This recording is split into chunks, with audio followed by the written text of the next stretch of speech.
Hello, friends, and welcome to Talking with Famous People, the internet television program that has all of your bases well covered.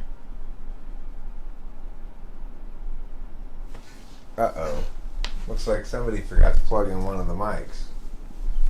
Can you guess who that somebody might be? It's me. Hi, Kitty Freshness Pants. What a beauty you are. My Kitty Freshness Pants is a very big beauty. She's also known as a kitty pageant winner because she wins so many kitty pageants.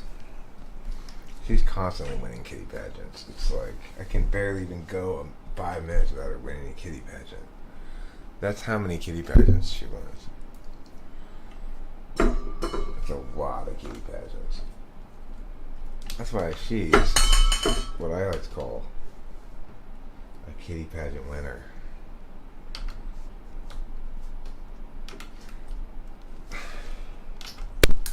I kind of stayed up all night watching movies last night, and I gotta say, the end of Kingsman is kind of one of the trippier ends of a movie I've ever seen. Like, he goes to do his hero stuff, right? And yeah, I'm connected. Okay. He goes to do his hero stuff, right? And as he's doing his hero stuff, the Swedish princess has been kept in this underground prison by this villain played by Samuel L. Jackson for quite some time now. And he says to her, "If I get you out of here, can you give me a kiss? I've always wanted to kiss a princess." And she says, "Well, yes, if you get me out of here, you can have a lot more than that." and then he's like, he gets this thing on over his radio or whatever, so you better hurry up and get into the supervillains area. And he goes, "So I gotta go save the world." And she's like, "Well, if you save the world, you could do it in my butthole." And then at the end of the movie, after he saves the world, he goes back to her cell, and the last scene you see is her ass, her naked ass. It's so out of the blue. It's so out of nowhere. I can't believe they left that shit in the movie. It's just crazy. What?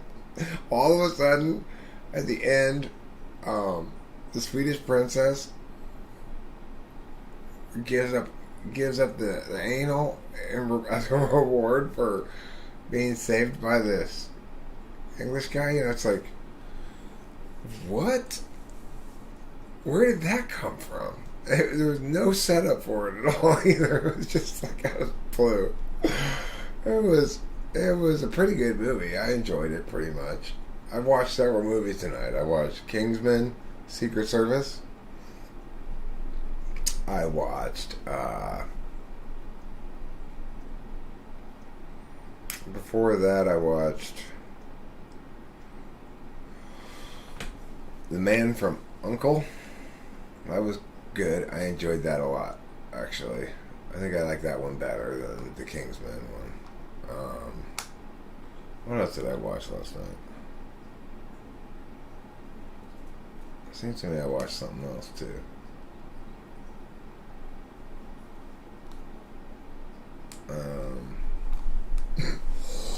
I can't really remember. Maybe I didn't, but I did enjoy both of those movies. What time is it? I must have watched another movie because I don't know how I got through the entire night without, if I didn't watch a third one at least. I remember earlier in the evening I was watching this kind of lame movie about Sasquatch that was full of shaky handheld footage, which instead of making me feel car sick, I stopped watching it.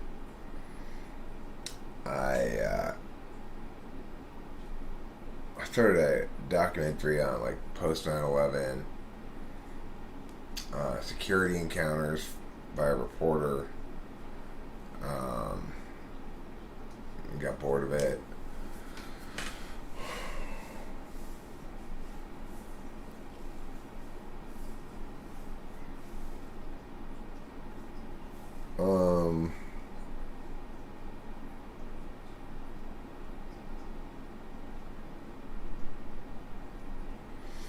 The video I made last night, this little 5-minute video called 2 Types Least Likely to Watch Pornography, is doing quite well. It's already got 200 and some views, and I just posted it last night.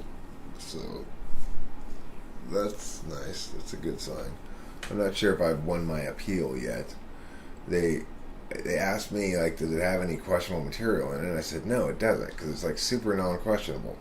It's just addresses the function aspects of the thing. There's nothing, like, body about it at all. And they put limited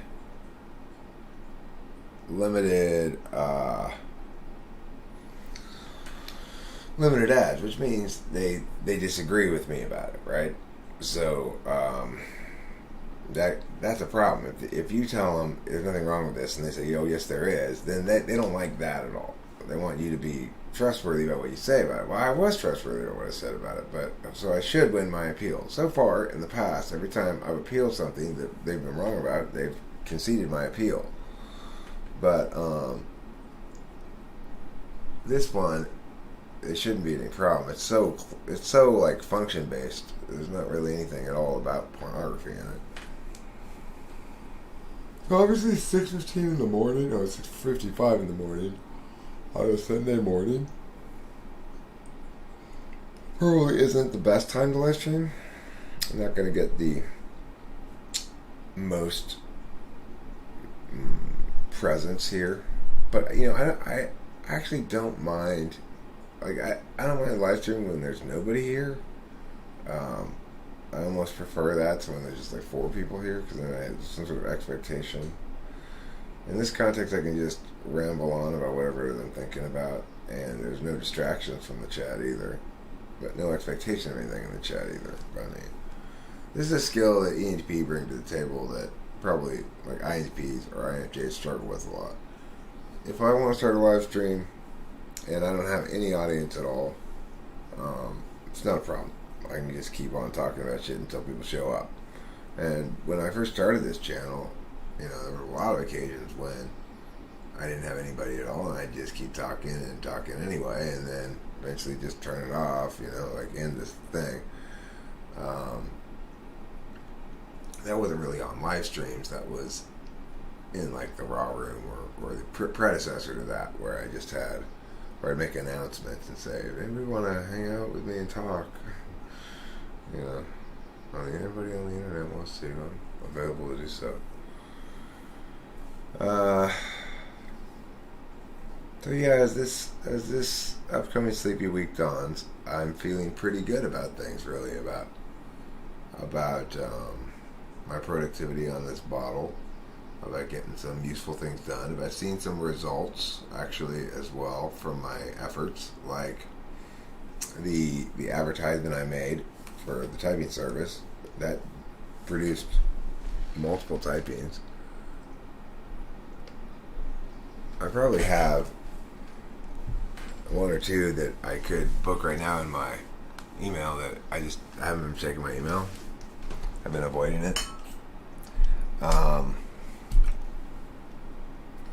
pull a bong rip.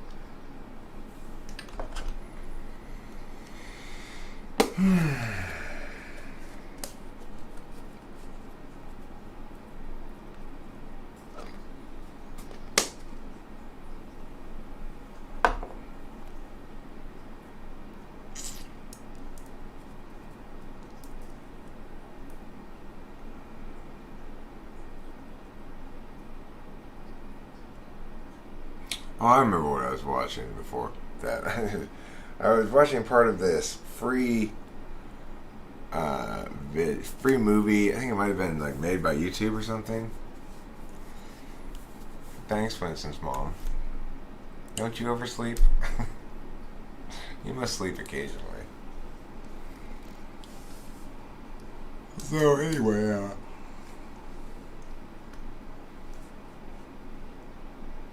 this movie, I watched, sort of skimmed through before I watched this big studio productions, was called Goodbye World, and it was free on YouTube. Pretty interesting, but it was like, these college friends all go to be safe during this breakdown of technology that causes all these riots and violence and lawlessness and stuff, and it wasn't that great. You're waiting for Instacart to deliver your groceries. This normal suits you. I bet it must be nice for you to not feel constrained by,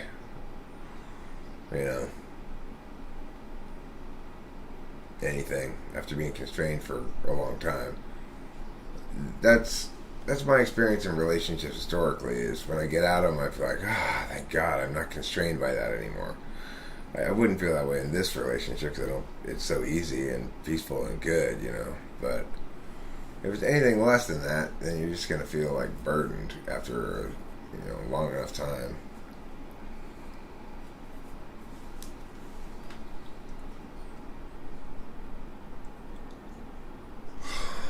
Big yawns for little Eric.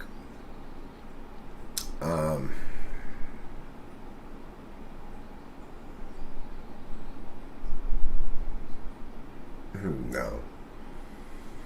I don't want to get too overtly Christian in general. It's missing the point, first of all. It's like everybody gets like super hardcore about shit, like this is the only frame that matters. It's like, it's not true. If you're going to have a preeminent frame, it's an excellent one to have, but that doesn't mean you got to filter all the world through it, or, it's like a lawnmower talking to me about tarot being all like, you're walking the wrong path or something. It's like bullshit. God, why you gotta be all like that, Talk about losing people to be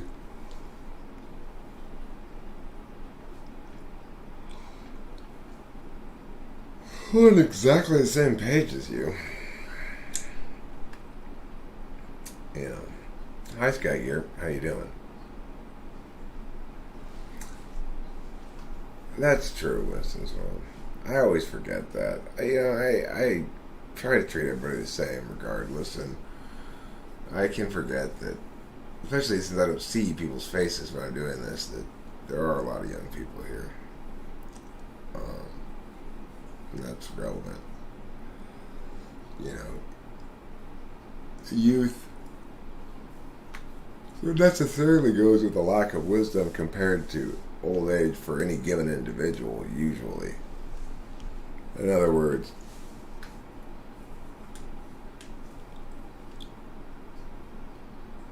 it's rare and probably unlikely that anybody's going to be more mature when they're younger than when they're older.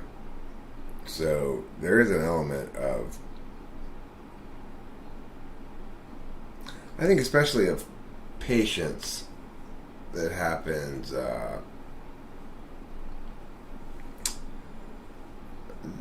with as you age. At least that's how I interpret it. It's like I've gotten more mature to the extent that I've gotten more patient and more willing to take reality on its terms and less, oppressively self-indulgent.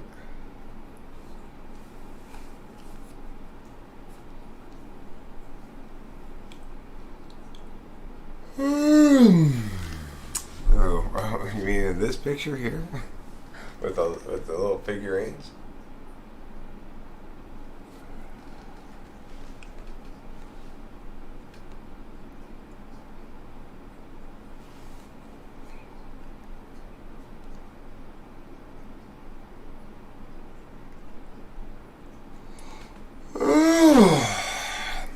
That's what they call big yawns for the lyric.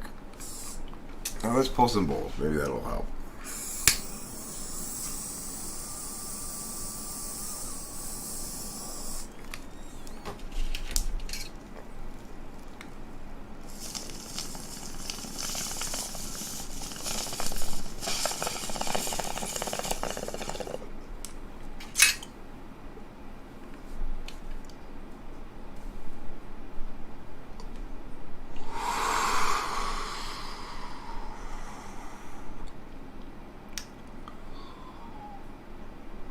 Rye. Oh, that's a nice bomber. This is a nice weed. I really like it. It's one of the bad things I really like in the weed is that I tend to smoke a lot of it,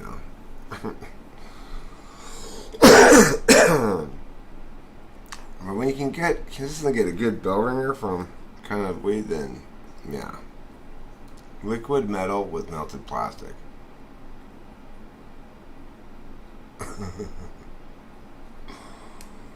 You don't want to have a screwdriver.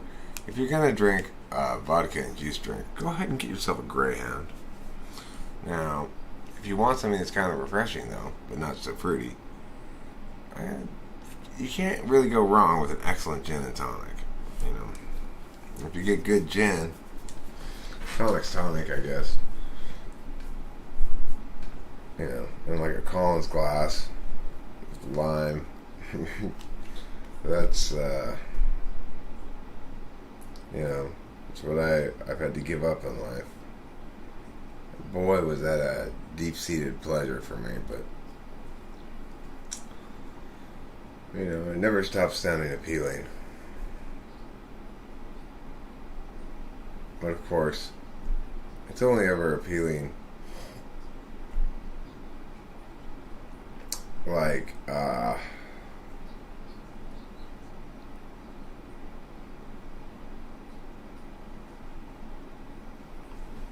that's orange juice and vodka, Skygear.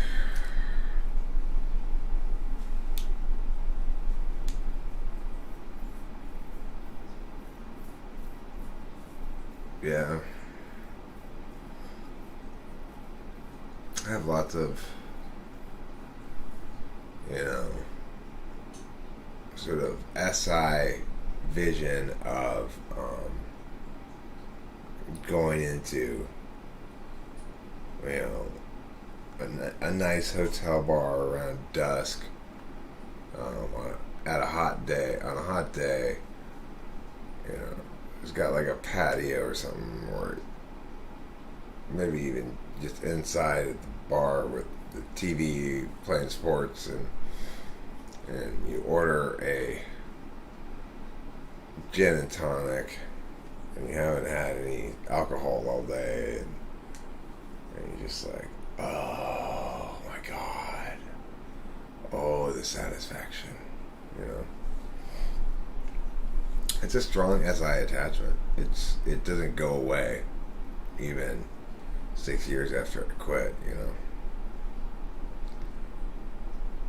It's the communist bloc mentality. If it doesn't burn, it doesn't deserve a turn. Well, one thing I have learned from watching spy movies is if you're with somebody, you're not sure they're your friend, don't accept a drink from them, or else you'll be poisoned. You don't want that, do you?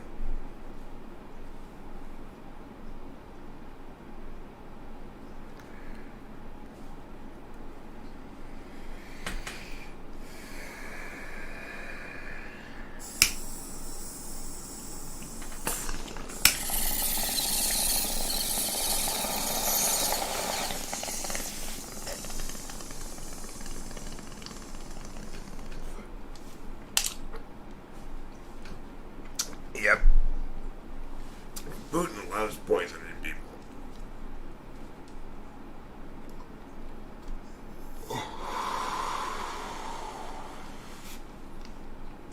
It's like his favorite activity.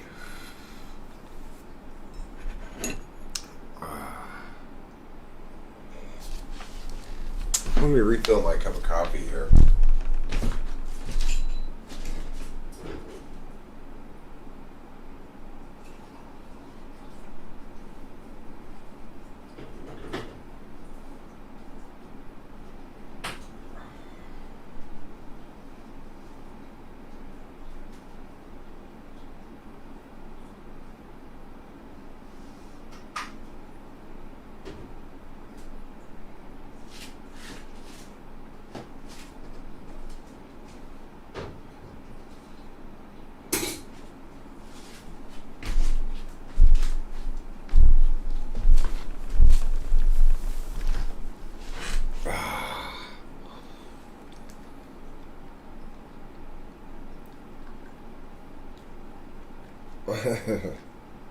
Yeah, only answer is poisonous is right.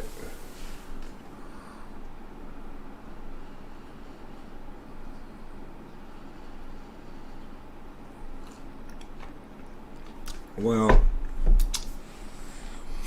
you know, YouTube does a pretty good job of notifying people if you give them some advance notice yourself. If I schedule stuff, and then YouTube does a much better job of notifying people. If I schedule a premiere, but the problem is, I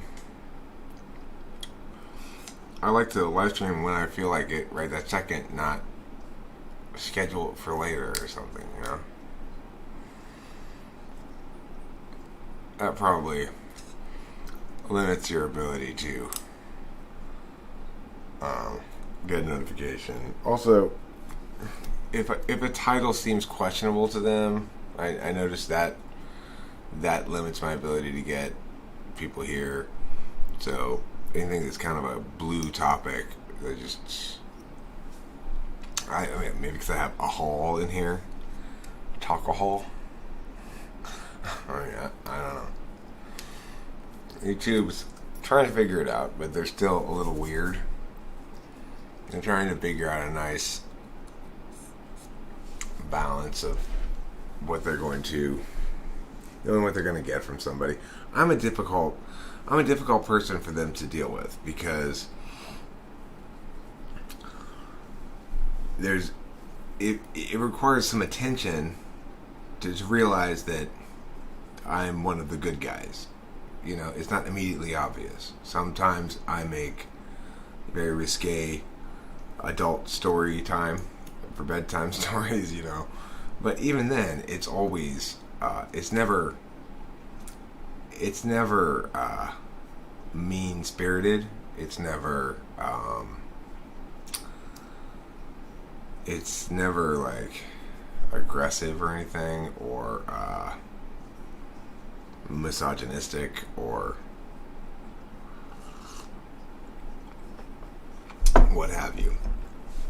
Sometimes I do use profanity, but I've cut back on it a lot. Also,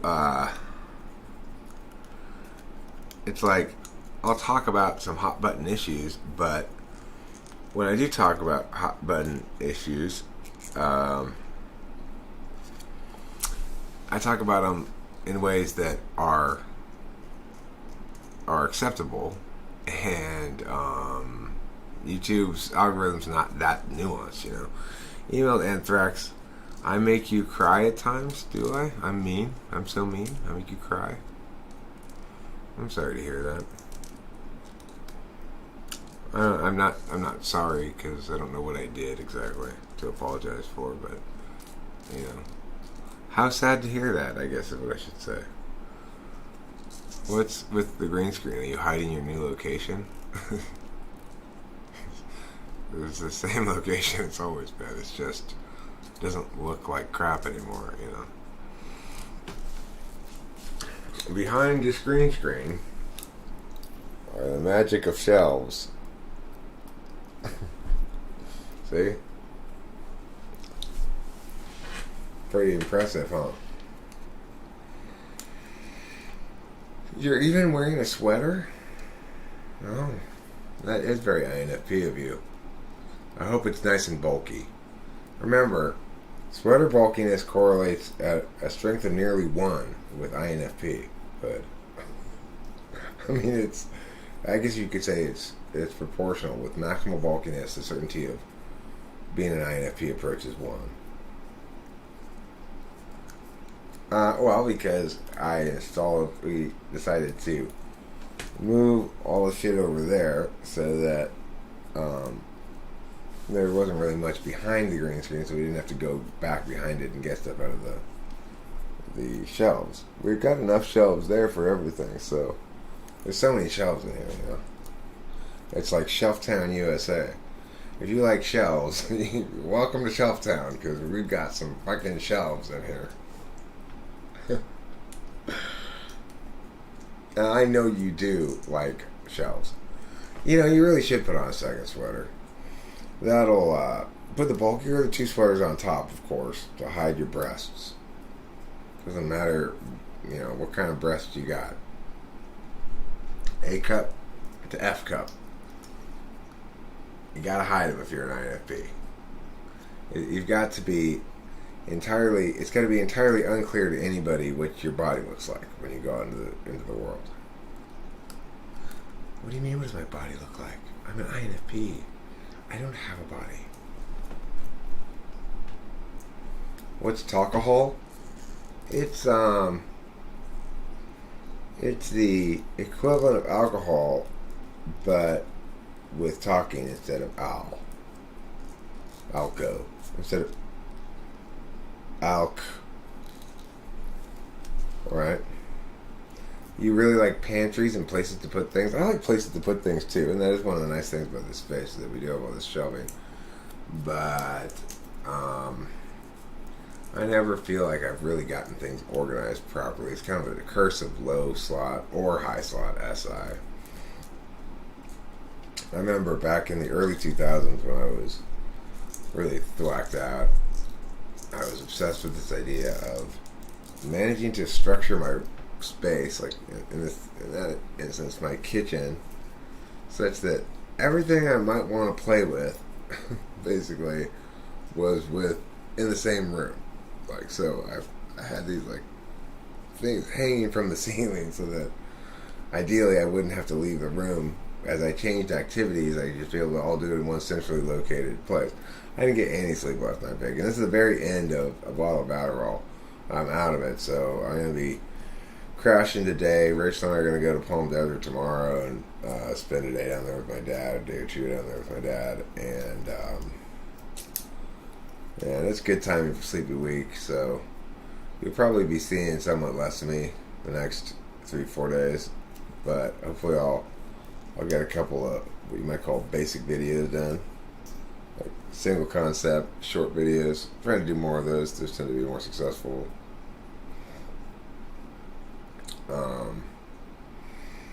I've also got my sweatering plan to implement, because I too am going to follow in Email Anthrax's footsteps here, and during Sleepy Week I'm going to go INFP as well, bulk up some sweaters. Once I've bulked up in sweaters, then nobody will be able to know what my body looks like, which is important. Because I don't want you to judge me and stuff like that. It doesn't matter, okay? What matters is what's precious about the unique human being in here, underneath the sweaters. That's what matters. Underneath the sweaters. Beneath the sweaters is a good like true Hollywood story thing for INFPs. INFP, beneath the sweater. Well, what do you think is beneath an INFP sweater, huh? Oh yeah. Same thing that's underneath any lady's sweater. Starts with a B, ends with a B, and there are 2 O's in between, with an S at the end. What does that spell? Swoobs. I just see it, just the back end.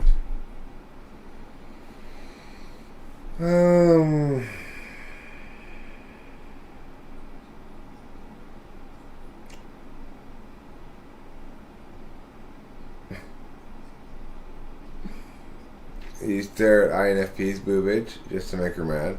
That's pretty tricky of you.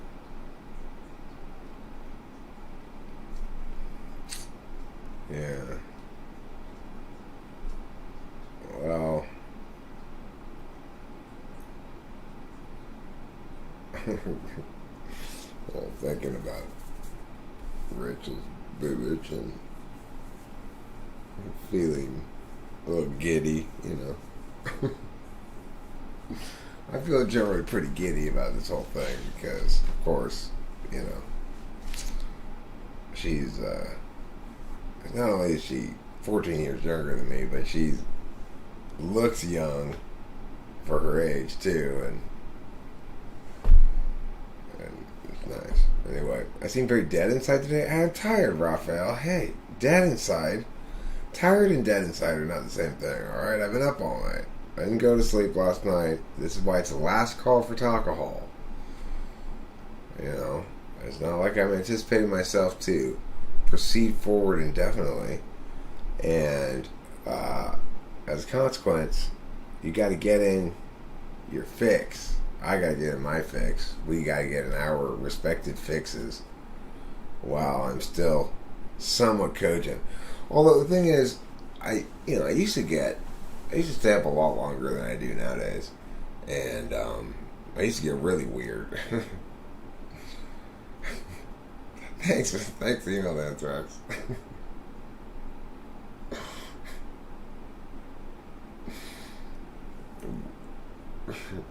Having hereby been rendered into a soulless shell of a shade of a man, I, host Eric, do succumb to the weariness.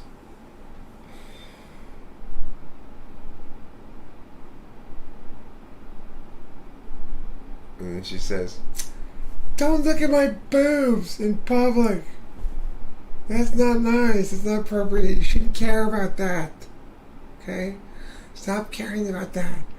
Care about me, the person underneath the sweater." Is that what she says to you? Yeah, I'm just fucking with you. I care about you. Here, come here. Stop! Stop it! Is that how it goes? Who here has seen Kingsman Secret Service? Anybody? Besides me? My soul is turning ginger. But not the English kind. The kind they serve with sushi.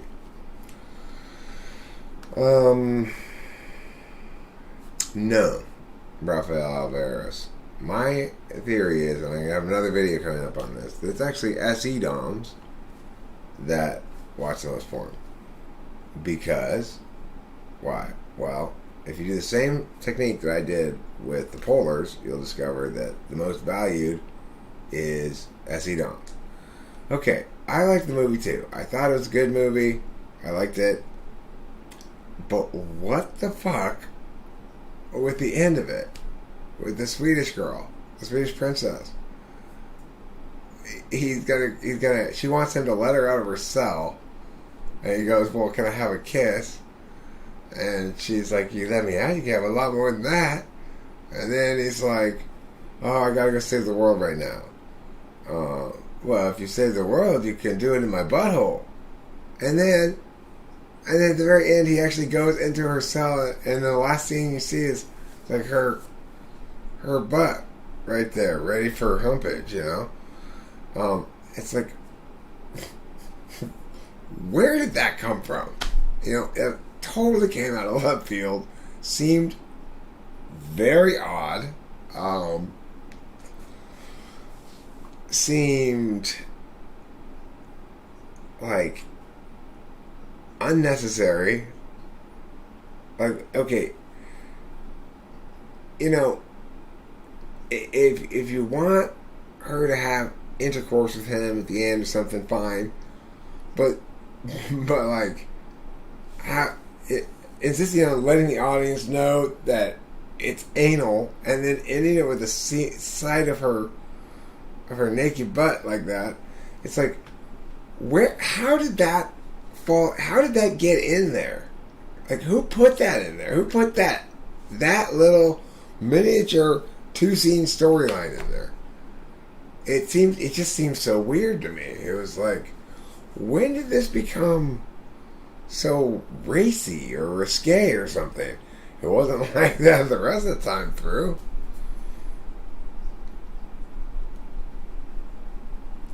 odd. Of course, you know, Swedish girls are like that, but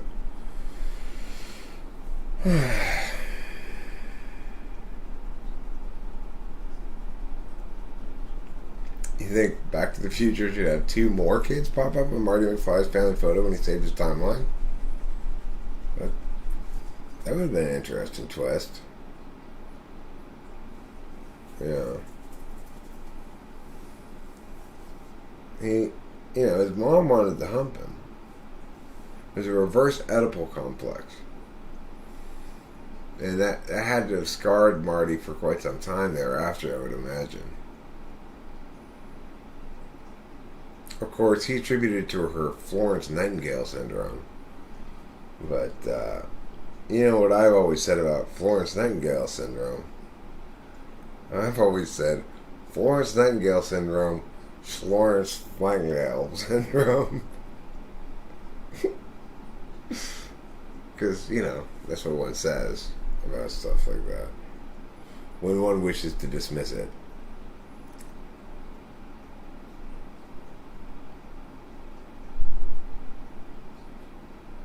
Chris Chapin has seen it. Saw it with Mom. On the way out of the theater, you're like, so, Mom, pretty cool how they included that anal stuff at the end there, huh?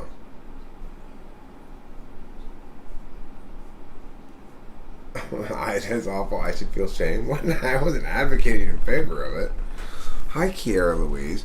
Boy, I emailed Anthrax is wielding a Morning Star this morning. Hey, emailed Anthrax. If you're gonna hit me with something, please, don't make it be a Morning Star. You know that hurts a lot, right? With the spikes and everything. Kiara Louise, I will smoke a bowl with you. I'm going to transubstantiate this bong rip just for you, Kiara Louise. Across the continents, across the world, across the sky, across the land. May the spirit of this bong rip in your brain land.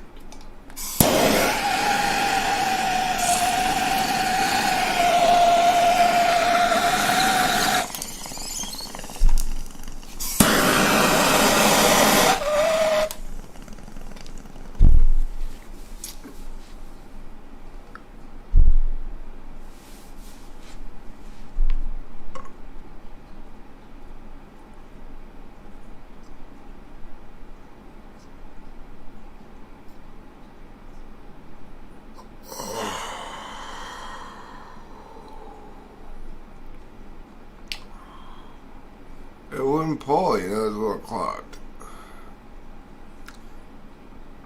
I'm like, hey, come on, pull. You know how that goes. So, I'm going to have to walk away from here for about 5 minutes because my other pack of cigarettes is in the car. And I'm out of my first pack of cigarettes, so I will have to return shortly. In the meanwhile, I'll put on a little bit of the old Muzak for you, just to, you know, make sure that something happens, I guess. This one. And then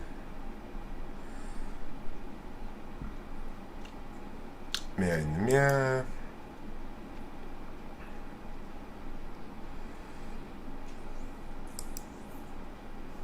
30,000 days, too many expectations, not even worth a damn.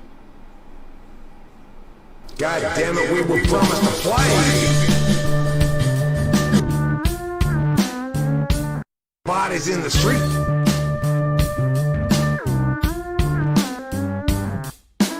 So we had to flatten the curve.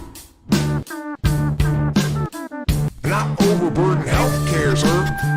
But you see, it's been underburdened. Gee, cause this COVID thing's been so exaggerated, we have been lied to. Fooled, misguided, directed to the wrong side.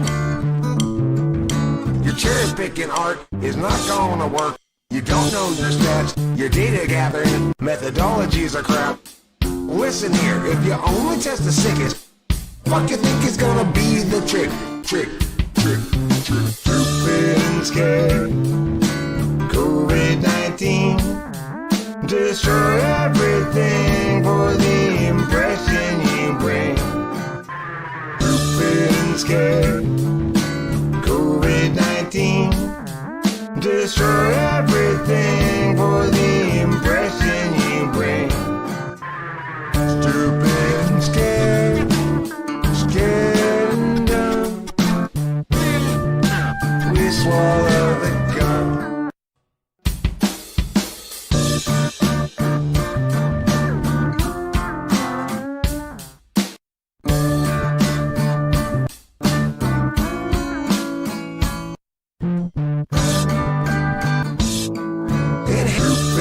Scared.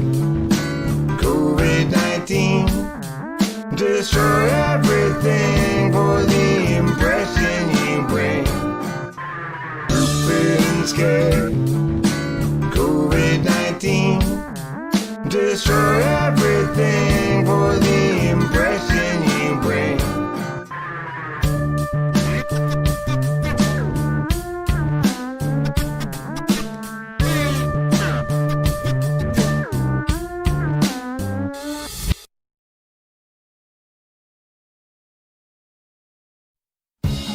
Too much noise in the data stream,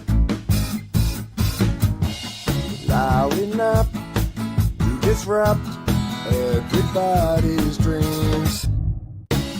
Frustrations mean mistakes are made, until it seems everybody's throwing shade. I won't be just another casualty of other people's well-intentioned rules. I used to think that from tomorrow there'd be time for yesterday. It's not the sort of thing that one can borrow. No one willing still to lend a day. Your uncertainty's implicit, just like an unexpected visit from a bunch of men all dressed in blue suits. I won't be just another casualty of other people's well-intentioned rules. I used to think that some tomorrow there'd be time for yesterday.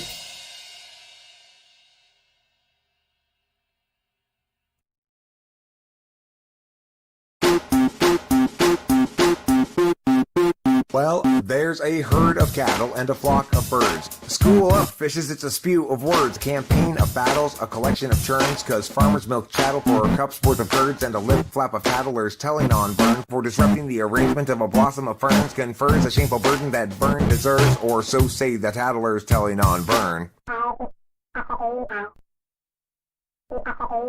Bats are colonial, bees are swarmy. A quiver's worth of cobra res is making me horny. Got a cat named Capillo and a dog named Bird. Cassiopeia is the name of my bird. There's no powder for my cat. Bird has no pack. Got no grip of badgers, 'cause badgers attack. And the same goes for weasels, which come in a sack. But my Cassie's in a murder and they're all in black. Nobody's coming alone today. Nobody's alone. All of the creatures gather up their crews. Gather their crews. You lions, the downfall of five and one pair of gloves. There's a pot of whales, prison breaks, pump the nails, swap away, snap the change, frown fails, count mace, count of jails, whole crash of rhinos, and a knot of toads. Porcupines form a prickle crowd in the roads, drive a drove of pigs and yoga teams. See the stock and jellyfish caught on the pot top. Nobody's coming alone today. Nobody. God damn it. Where's the camera? Oh, I see what the problem is. Like that. There we go. Now I've got it figured out. So I got the new pack of cigarettes from the car. I also got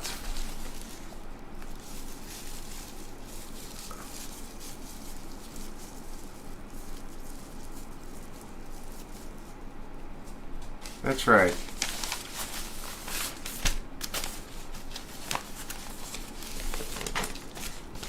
The newspaper. Police reform demand widens. What? As more call for changes, what's doable remains full of challenges. Well, that's fascinating. The addiction to taxation. Well, that seems like a good article.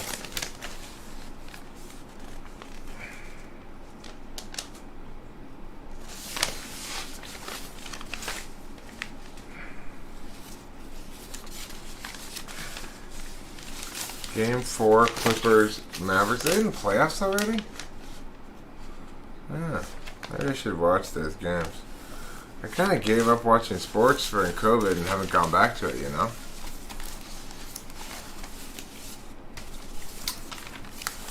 Got the comics. Can't go wrong with the Sunday comics, right? My dad gets a paper. He used to get more papers. Personally, I don't read it because I read the news on Google News like a sane human being. Yes, people still print them. For people like my dad who still purchase them.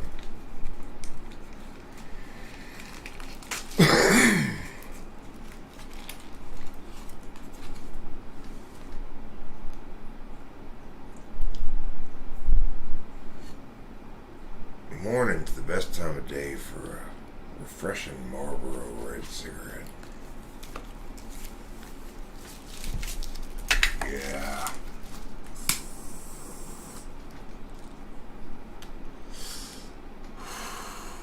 Pull in a drag of that refreshing tobacco flavor and you know you're home.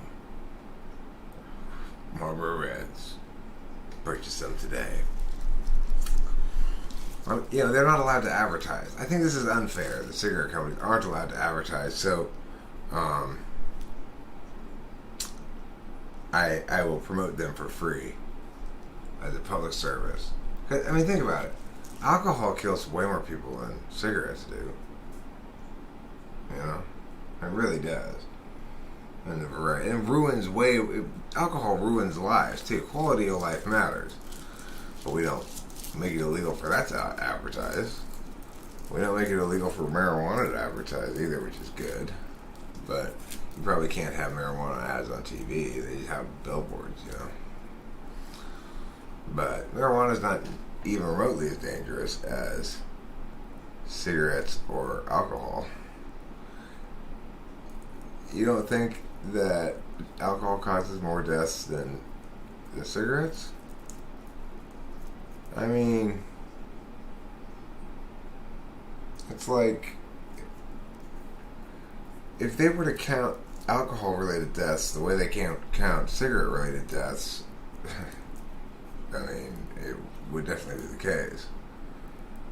Because the thing is, the amount of things that count as cigarette-related deaths are insane. Basically, if you smoked and you die of meow, meow, meow, meow, meow, meow, you're considered a smoking-related death, regardless if there's any actual link or not. Meanwhile, they don't apply that same weak-ass thinking to alcohol, which is good. I'm not saying they should, but no, weed doesn't. I mean, it's not just that there's not absolute death numbers. There's also no real indication of lung disease associated with marijuana either. Obviously, there's not an impact in cognition that's meaningful, or else, you know, like 35 years of steady weed smoking would have negatively impacted me. Well, obviously, it's not caused by. But see, Raphael, if in fact you believe that people fuck their whole life because of smoking weed instead of learning, then you aren't paying any attention to the media you're participating in all the time. You aren't paying any attention to me. You aren't paying any attention to Rachel and how much she's learned, you know. Why would we consider marijuana contraindicative of learning? Especially here in this context where all the data is contraindicative of your claim. I mean, it's just silly. You've said a lot of silly things about marijuana before, though.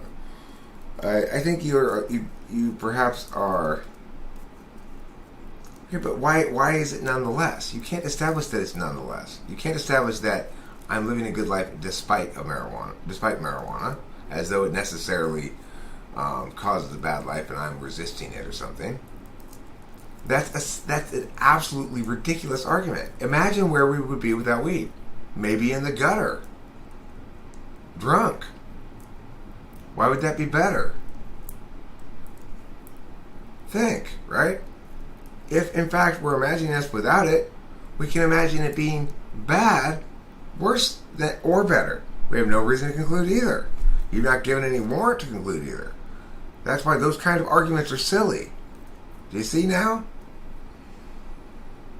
There's just as much warrant for me saying we'd be much worse off without it. Probably more warrant, frankly. I actually provided a warrant that, you know, I'd probably be still drunk. Regardless, you provided no warrant at all for thinking that we'd be better off. None. So there's absolutely no reason to think what you think, since you have no reason to think that. You're not provided any anyway.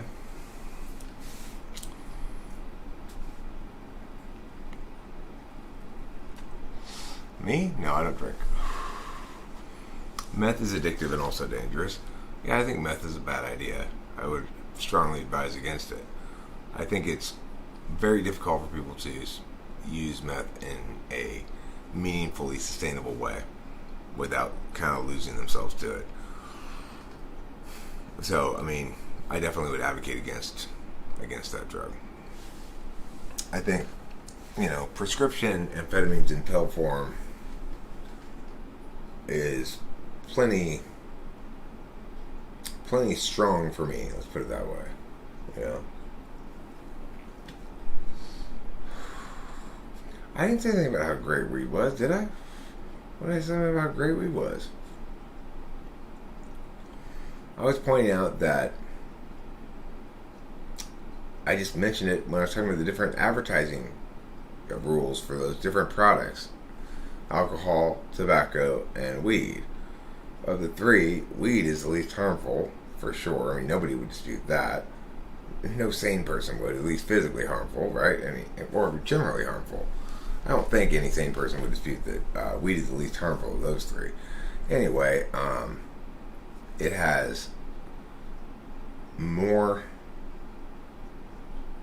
restrictions on advertisement than alcohol, I think, but less than tobacco. So I was just sort of comparing the three against each other.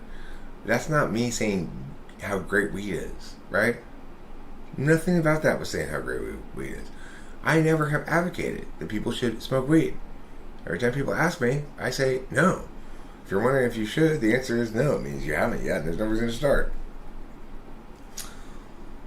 You know, it's like people who end up wanting to smoke weed or smoking weed or whatever, they don't need any encouragement, believe me. I never needed any encouragement.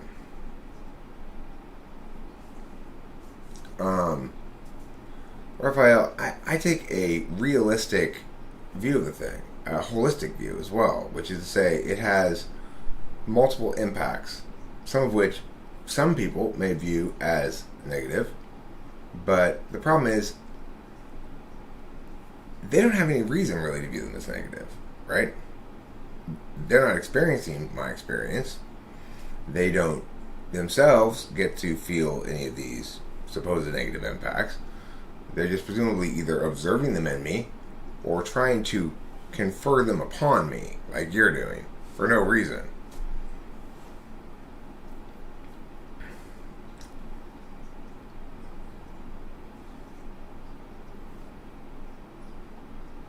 No, I do think that people who are schizophrenic, there's evidence that shows that weed may exacerbate their problem, but it's not that case with Rachel in bipolar mania, and she also has psychotic episodes in her mental health profile, and weed certainly doesn't hurt her at all.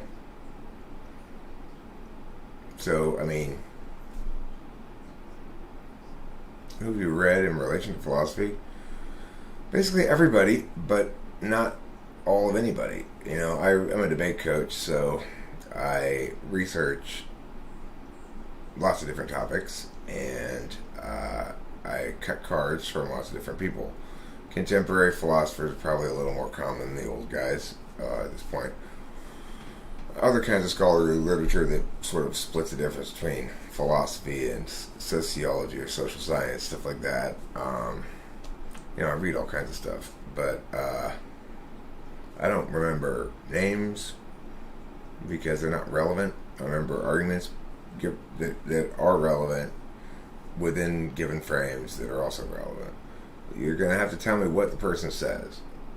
Okay, so what are the key arguments being made under what frame of reference? So are they, what kind, like, you could break it down first of all into what kind of school of philosophy are they talking about. You know, you could broadly divide that into some sort of normative philosophy, like that has to do with ethics or morals, or some sort of epistemological philosophy that has to do with knowledge or wisdom or something, postmodernism. Okay, well, I mean, the thing to remember about philosophies in general, postmodernism is interpreted to mean lots of different things by lots of different people. Primarily, when people use the term, they're referring about a kind of postmodernism that manifests as cultural relativism and or what you might call politics of marginalization, you know, politics of victimization, identity politics, stuff like that. Postmodernism, as it's typically used by people around YouTube, is treated as synonymous with that kind of stuff because that's kind of how Jordan Peterson used it. There's a video that legitimately critiques Jordan Peterson on his fast and loose use of that term, by the way, which, even though I don't like the postmodernists, I can't help but agree with that video that he was fast and loose with the term. So I don't know what this particular writer says that you view as a postmodern. Okay, well, so what arguments does this writer make that you view as examples of postmodernism?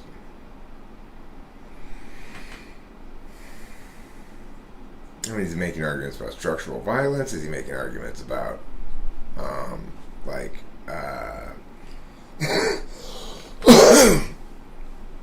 like justice defined by community? There's lots of different kind of arguments that fall into that category of thing.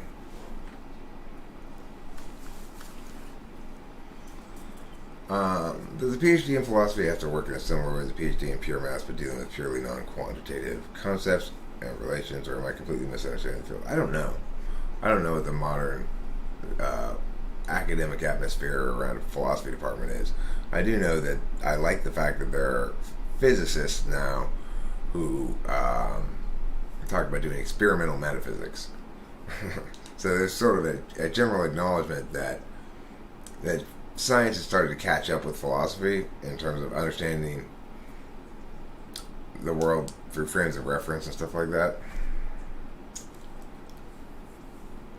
I mean, that's one approach to philosophy. Like, Kierkegaard would end up by the end of his career rejecting that kind of TI parsing approach to philosophy, and started writing poetry and shit and saying, like, you know, this is philosophy, and just like, okay, Kierkegaard, come on. Oh, for want of a cognitive function for him, huh, Kierkegaard?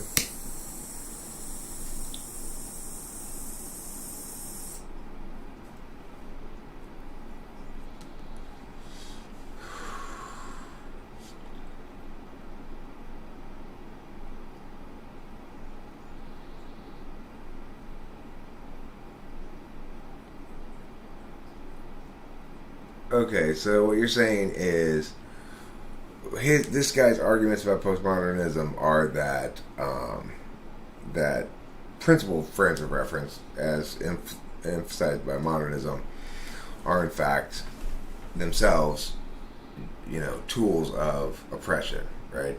Something like that. And what do I think of them? I think it's bullshit, obviously.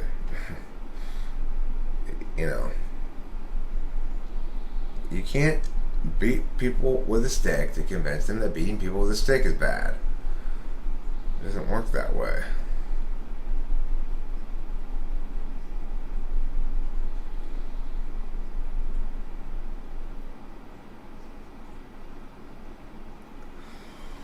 I don't have any problem with Jordan Peterson.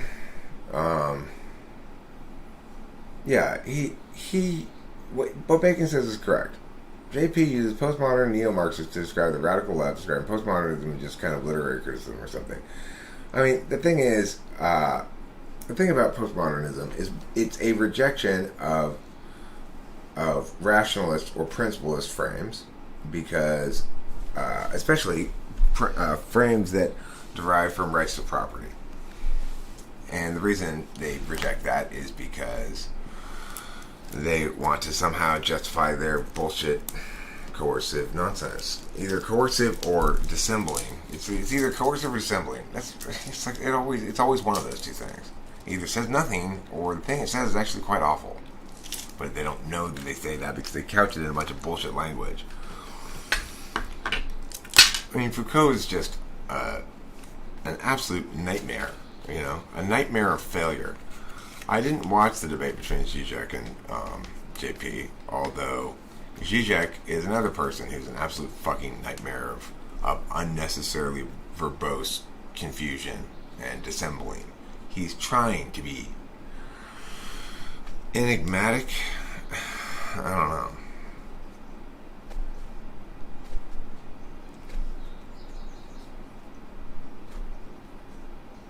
I mean, I would include Foucault among those postmodern neo-Marxists. He certainly is that. He talks about particularizing justice in a fashion that eliminates any sort of principled or any sort of standard or rule applying from top down that makes sense. And it says you reach consensus by including all the stakeholders. I mean, are you fucking kidding me? Talk about wishful thinking. Talk about FI tool function. You have got to be fucking kidding me. Now, I mean, I'm not saying that you necessarily have to have an adversarial justice system, but this notion that you're going to reach consensus by including the inputs of all the stakeholders is absolutely fucking insane. Joe stole your car. Let's get all the stakeholders together and figure out what punishment's appropriate for Joe. Like a tribe of the olden days. It's like, no, fucktards, it's not gonna work. That's the stupidest thing I've ever heard in my life. It's like Agave Weatherman is really a song for these people. Which is to say, I mean, I agree. I don't use those terms. I'm not trying to demonize any group. That's the thing. If you ask me about specific philosophers, I'll always ask the same question. Well, what arguments are you asking me about? Because to me, the philosophers don't matter. They're just sets of arguments that are either adequately or inadequately warranted that you can use to support other arguments and so forth. I mean, I don't know. You're gonna have to see. You're describing your relationship with it, but you're not actually making any of his arguments, so I can respond to them. What are some of the arguments he makes? He says, here's a claim warranted by Mia that has this impact, Mia. So, because of this aspect of reality, we ought conclude and sustain a conclusion that is Mia. And that's the impact of this argument, It's like something like that.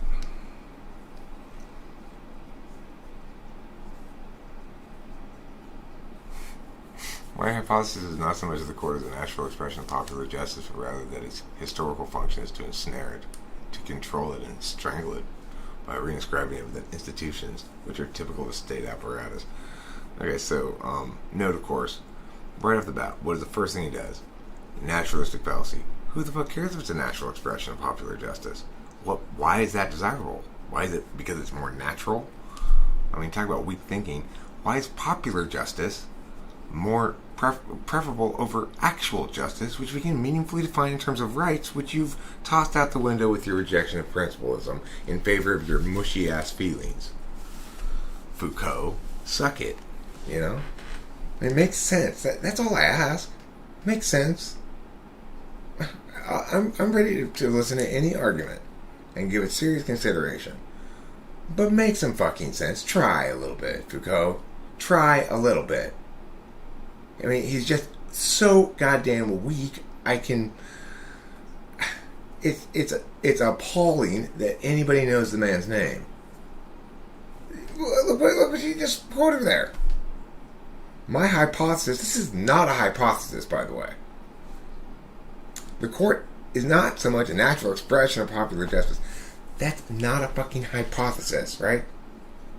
It's not saying shit. It doesn't say anything. He needs to establish everything that he's assuming. It's like, oh my God. I would just, Foucault over here, me over here, actual debate. Just imagine wheat thresher, raw pork, just fucking shredding the fuck out of this guy because he can't think. He doesn't think properly. He doesn't use his brain, that's for sure, when he's writing his shit. Horrible.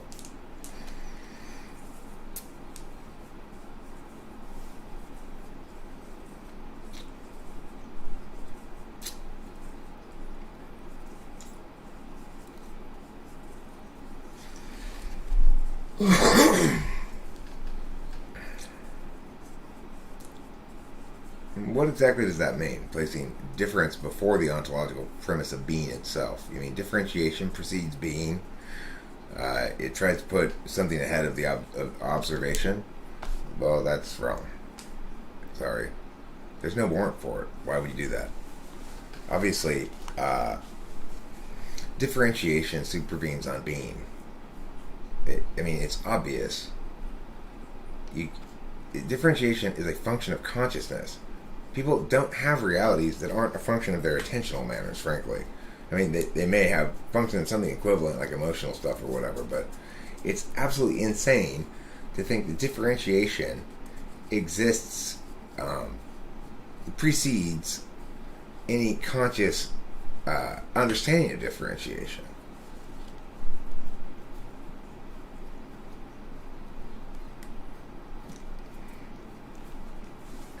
Well, what do you mean by no, a tree's a tree? Do you mean,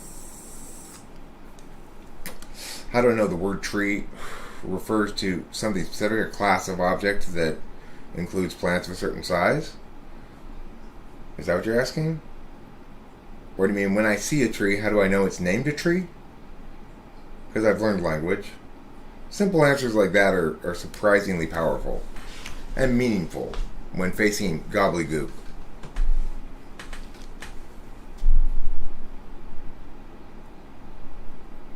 Look, the answer to your question is there's two things that occur when you're a baby, okay? One's called object permanence, and the other one's called shape constancy. So what you're talking about is shape constancy. How does shape constancy occur, you're asking? Well, it occurs through a function called introverted intuition. It's a fundamental way of linking experiential realities to mapping realities, okay? Well, I don't know what your point is saying. The differentiation precedes being. But what I'm saying is differentiation is a manifestation of being. It's like the difference that you're making, the differences I'm making, the differentiations I'm making, and those that you're making, right? They comprise aspects of our ontological expression, which is to say, the distinctions are being made in language, okay? And largely, the way we're talking, they're only being made about language, too. So, that's important to remember. Now, if you're saying that differentiation comes before being, then you're saying that these differences are not things we're expressing, but rather that because we're expressing them, we come into being. As though we only had one half of the actual equation. One half of the equation is external, one half of the equation is private. We have both those frames of reference. We have the locutionary and illocutionary frames of reference. Those are two different frames of reference. You're saying, if you're trying to put differentiation before being, you're saying only the external frame of reference exists. And that's just not true. Well, but difference doesn't exist without differentiation. So you can't instantiate a difference without first there being existentiality on differentiate, the verb, right? So difference, the noun, is created by differentiation. You're saying that there are things that lend themselves to making those observational notations. That's true. In other words, you can correctly observe differences or incorrectly if you're looking at physical objective data, because other people will agree with you on how those general interpretations of this specific set of data ought normally be interpreted. On the other hand, there are certain kind of distinctions that have no universality at all. They're only experiential. The difference between how you felt when your cat died and when your dog died is something you cannot really express meaningfully in a way that's communicable to somebody else, because it only exists on a real time frame. It's experiential. It's not a turn-based or linguistic or mapping thing, right? On the other hand, differences on the mapping plane are ones that can be differentiated with in a way that is communicable. In other words, they have binary statuses rather than experiential realities. And a good example of this.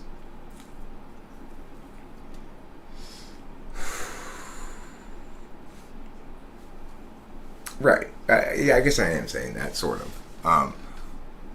The thing is, we can clearly establish the two frames of reference exist concurrently with every individual, and that an ontology is not meaningfully so until it has both halves. With the dog example, somebody calls you at work, tells you your dog died. You're very sad. When you learn later when you get home that your dog, it wasn't your dog, it was somebody else's dog, looked like your dog, it was a mistake, your dog's fine, then you switch the status back in your head from dead to alive again, right? In other words, you can revert to the previous status because it exists in the conditional realm. But on the other hand, your emotions aren't like that. Your emotions don't switch to as it was before your phone call. You don't switch back to plain normal emotion. You go through this period, this cycle of like maybe relief and then anger at whoever called you and whatever else, which is an indication that we've got two different kinds of objects of analysis here that we're talking about. One that we can talk about in terms of binary mantles or statuses, and one that we can only talk about in terms of experiential, it's sort of referencing experiences. So there is, in fact, objective data that's illocutionary, you might say. There's objective data that's locutionary. There's subjective data that's illocutionary, and subjective data that's locutionary.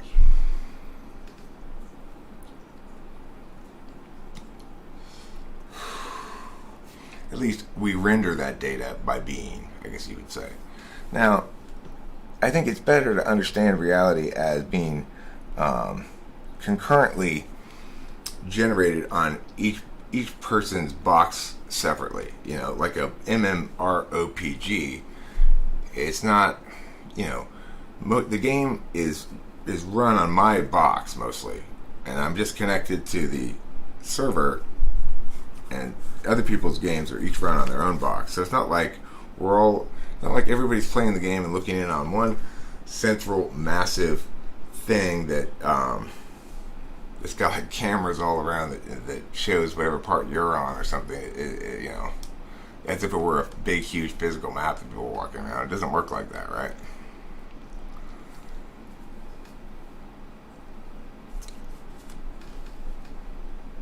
Well, what does he mean by deterritorialization and reterritorialization? Drawing distinctions? I mean, it's just one half of the equation. There's also experience.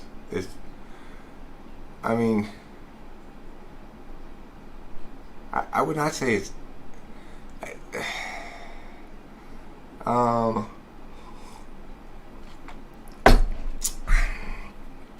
even if he does claim a process orientation to ontology, I'm not yet sure it's not reductive to call what I'm saying a process orientation to ontology. What I'm saying is that there are certain things we can necessarily conclude about the roles of observation, reality as we define it, and frames of reference. We can distinguish between, fields.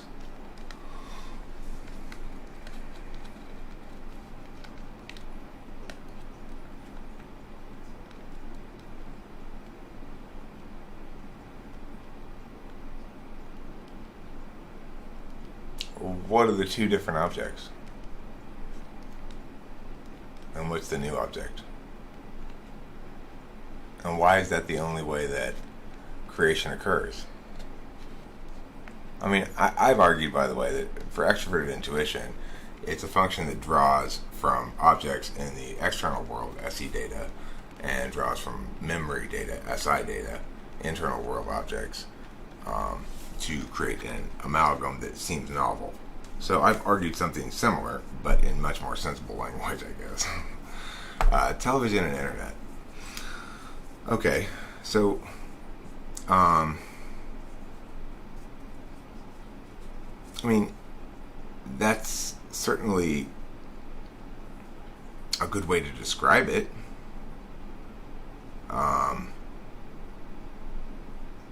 I think that's how it was marketed. That may have been how it was conceived, but that's certainly not the only way that things are conceived of, right?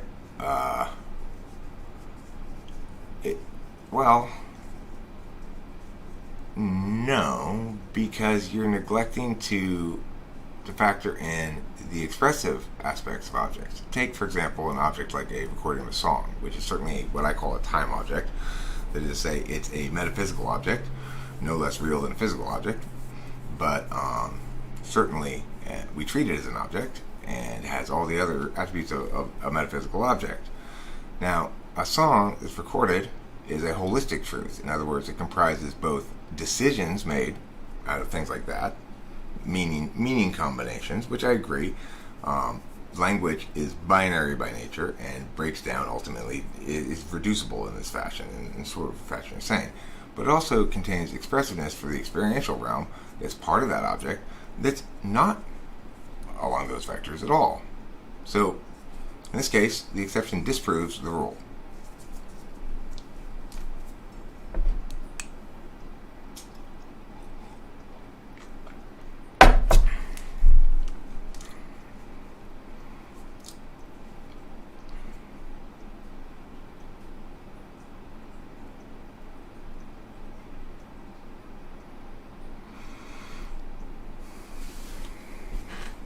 Right. So, I mean, the thing is, we don't know if YouTube was conceived of as TV plus internet.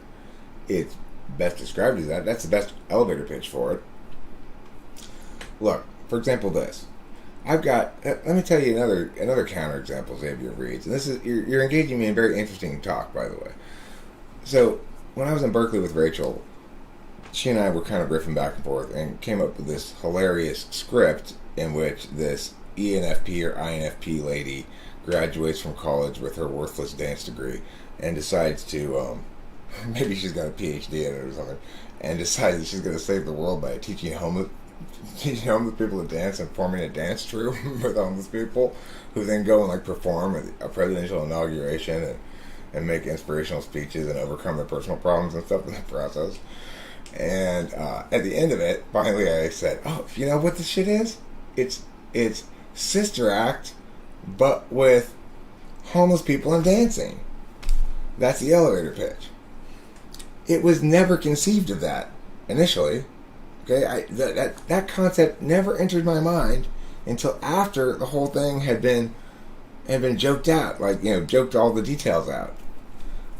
Then I came up with a neat description of it. So that would say to me that no, homie's wrong. Now, Look, it is true that you might say my ideation can be reduced in that fashion. You can take my idea and say that the joke about this, NFP with a useless college degree graduating and thinking it's important in their life to train a dance troupe full of homeless people, you might say, well, that's a combination of two objects, but that's just frankly wrong. It's a combination of several objects, and it works together holistically in a way that is somewhat irreducible. It's funny is one of the things that's irreducible. It's holistic. There's a lot of truths that are. Okay, so then the distinction you're drawing really isn't meaningful, is it? If in fact there doesn't have to be anything conscious or intentional about it, then in what sense is it occurring? It's no longer a function of a human being, right? It might be, but if it's autonomic or automatic, then it can be rather intentionally unconsciously. Okay, now you're just mincing words. Come on now. Come on. Intentionality and consciousness are essentially synonyms, or at least, for something to be intentional, you must be conscious of it. That's the case for sure.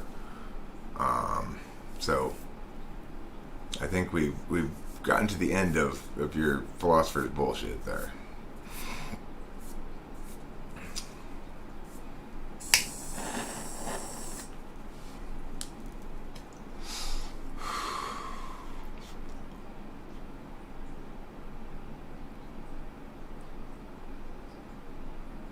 See, real ideas, when tested out, prove themselves properly, See what I'm saying, though? It doesn't really test out when you think about it. When you do some thought experiments on it, it doesn't really test out. It might sound nice, but it doesn't test out.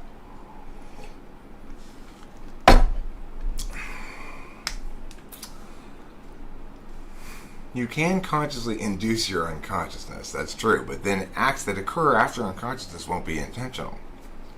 You see? That's the problem. There's still the same exact boundaries you did before. Me at the zoo. Great video. Oh my god. Have you seen Me at the Zoo? It's like this guy, he goes to the zoo. It's amazing. Are you a Pepe? Can you ever be a Pepe?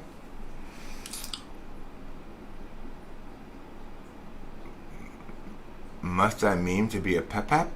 A Pepe? I don't know. Media. You're full of confusing words. If you'd like to be confused by words, take a glance at Media's words. He's consistently confusing. I don't know what he means most of the time. I think he's maybe being a little bit provocative, maybe a little willfully enigmatic. Possible. Oh, that's not what he meant, though. If the main character is a very hot female with no crazy issues, the show will be a hit. You're talking about my movie about the NFP who forms a troupe of homeless people to dance? Yeah, it's fair, Xavier Reeds. It's not fair for me to argue with people in this medium because obviously you're at a massive disadvantage in the chat, and that's totally correct of anyone to point out. I should always remember to point it out as well. So, yeah, sure, we could have a conversation at some point. You got my phone number. It's meow meow meow meow meow meow meow meow at 66-615-8751. You used to watch Will and Grace just for grace.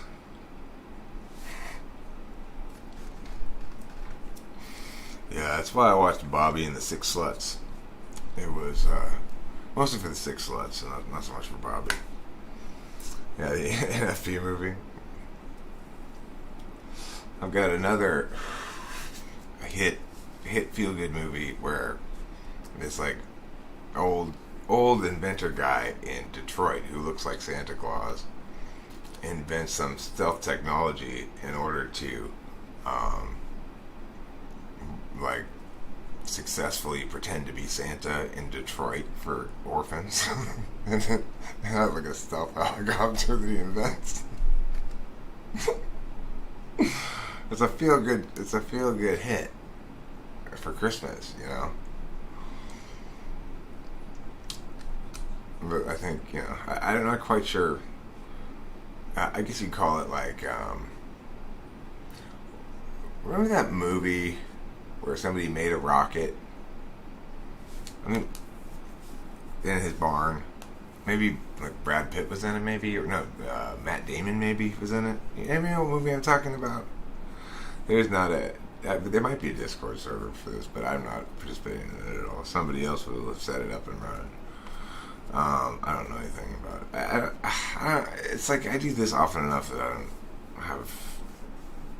Who really needs Discord? That's all I'm saying. Go to the raw room if you want to chat with people around here. You can have a video conference there. Is mayonnaise the Pope? It's a good question. Mayonnaise is the Pope of undesirable sandwich spreads.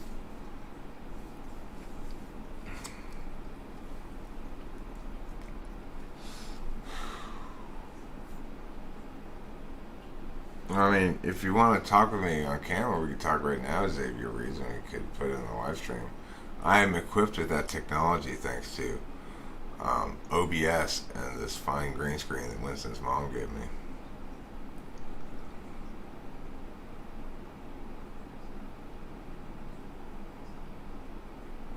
Was Rachel Hader a manifestation of inattentiveness? I mean, what is that? I have no idea what you mean by that. Just a weird online troll. I mean, I think it was somebody who probably was jealous, you know. Believe it or not, there are probably a couple such girls out there. I mean, I think it's odd too, but it's probably true that there are a couple of girls or so out there that would have preferred I not chosen Rachel or something, you know. Sure, I'm happy to pick my brain. I mean, I'm happy to have my brain pucked. You can puck my brain some other day. It's fine.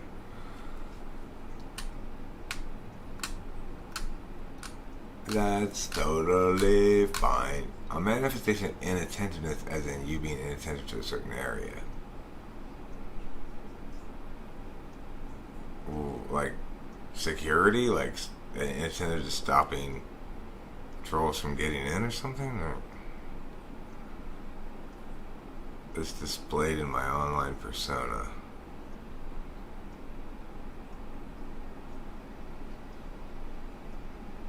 I have no idea what you're talking about. Rachel Hader, I suspect, is another woman who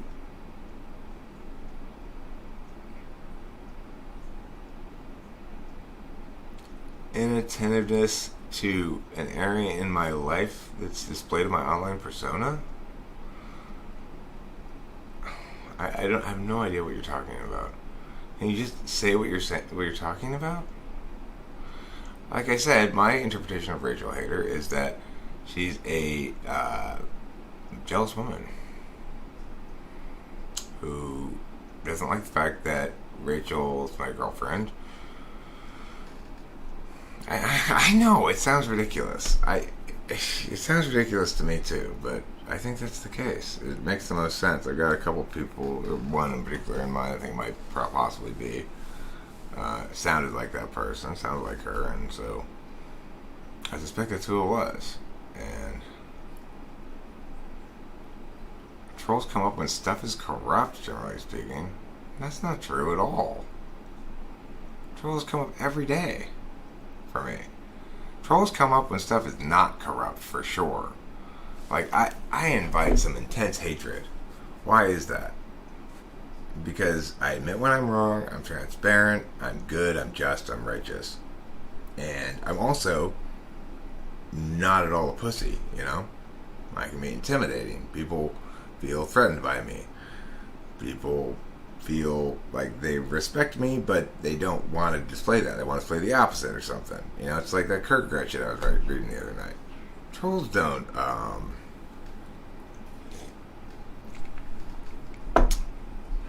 mean, trolls will take advantage of any corruption there is, but that's the beautiful thing about this approach to things is I don't get bothered by them because there's no dirt to spill on me. There's nothing to exploit. If there's a problem in my relationship or in my life that's significant enough, I'll deal with it, you know? How'd you be intimidating, possibly SE Polar here? No, they pick the weak ones. Weakness is not corruption, Raphael. Well, yeah. I mean, having a lack of self-concept, though, is natural for young people, especially for intuitives who gather self-concept more slowly.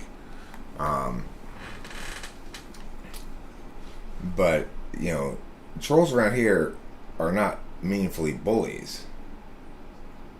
No, it's not. Weakness is not corruption. Okay, Rachel Hader, that's fine. Who asked about Rachel Hader anyway? That person must be Rachel Hader.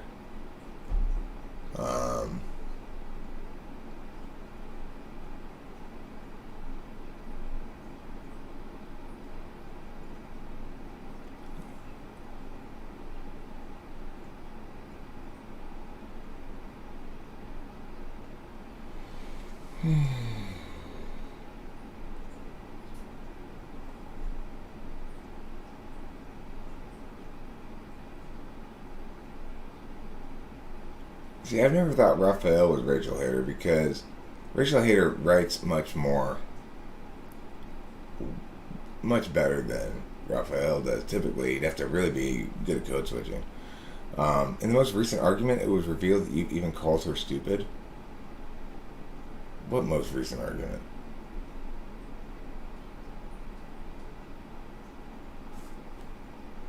I have called her stupid before.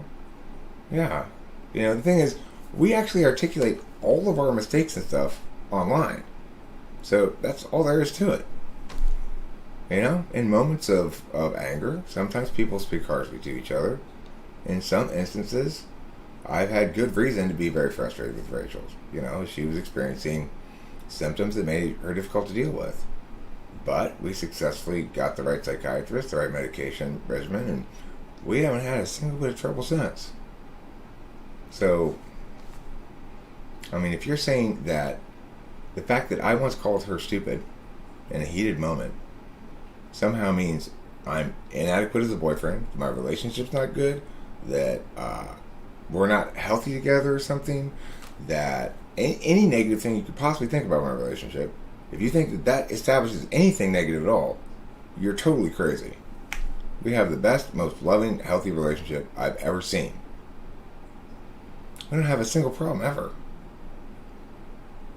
Now, we used to, back when we didn't have the right medication regimen.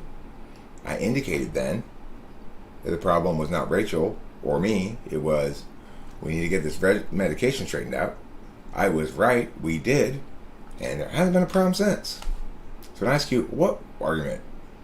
The reason I'm asking is because I thought, my first inclination was you were talking about one of the political videos I made recently. I was thinking about arguments in that sense.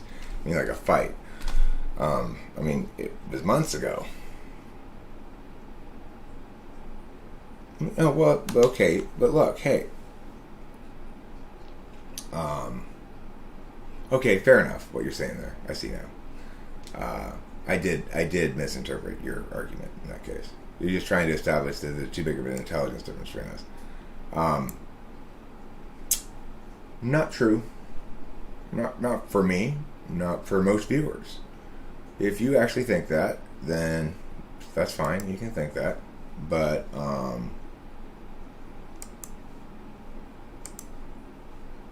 mean, you don't know her. You don't understand intuition. You're wrong about her intelligence because you misunderstand what intelligence is. And besides which, you don't have any concept of what's important in the world, obviously. I just finished telling you that I have possibly the healthiest, best relationship I've ever seen. That it's unbelievable how compatible we are, how well we get along, how easily we get along, how much we enjoy doing the same sort of things, talking about the same stuff, etc. And you're saying, yeah, but she's not smart enough. I mean, talk about not caring about what matters. It's like, okay, you and I both are human beings, as is Rachel and Xavier and Oz and everybody else. Now you say that she's bringing down the quality of my content. That's just frankly nonsense, because the quality of my content has been going up recently, simply because I've chosen to make more short videos that are purposeful and stuff. My self-indulgence is not something you can lay at Rachel's feet. To the extent that my quality of content is not great, it's because I spend too much time live streaming and too little time making uploaded videos that are purposeful and designed to have lasting legs. You're laying it at the wrong people's feet. The vast majority of the content I make here doesn't even include Rachel. And even if I did exclude Rachel and I was way more TI, that wouldn't be a good thing, because the more TI my videos are, if it gets to a certain threshold of TI-ness, they're too boring for me to watch. So, you're an INTP 5-6. I guess you're not as feely as me. I mean, you're actually more feely than me. But, if you think you have to have some sort of highly developed emotions to be loyal to and stand by your girlfriend, then, again, you've got problems that are unrelated to intelligence. Right. If anything, Rachel's the reason why my content's more consistent now. It's like just being around the NI has made me value it more, and I'm starting to find a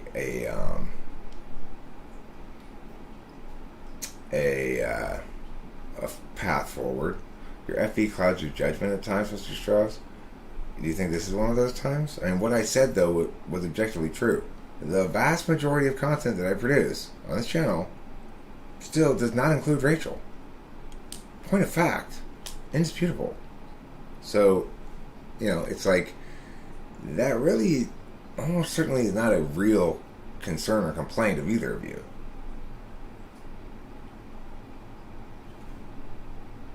She just isn't that as into making stuff as I am. I'd rather spend a lot more, I want to spend a lot more time in front of the camera than she does, Just how it is. A lot of times I do shit, she's over there playing this Marvel game on her phone. She's got her own shit going on too, Which is one of the things I love about her, is she and I both like to be allowed to entertain ourselves as we see fit, when we see fit. And that's a good thing.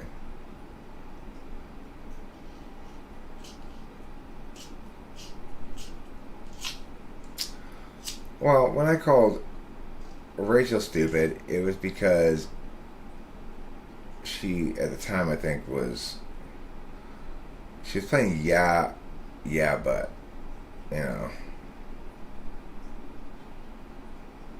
she was not mentally well at the time.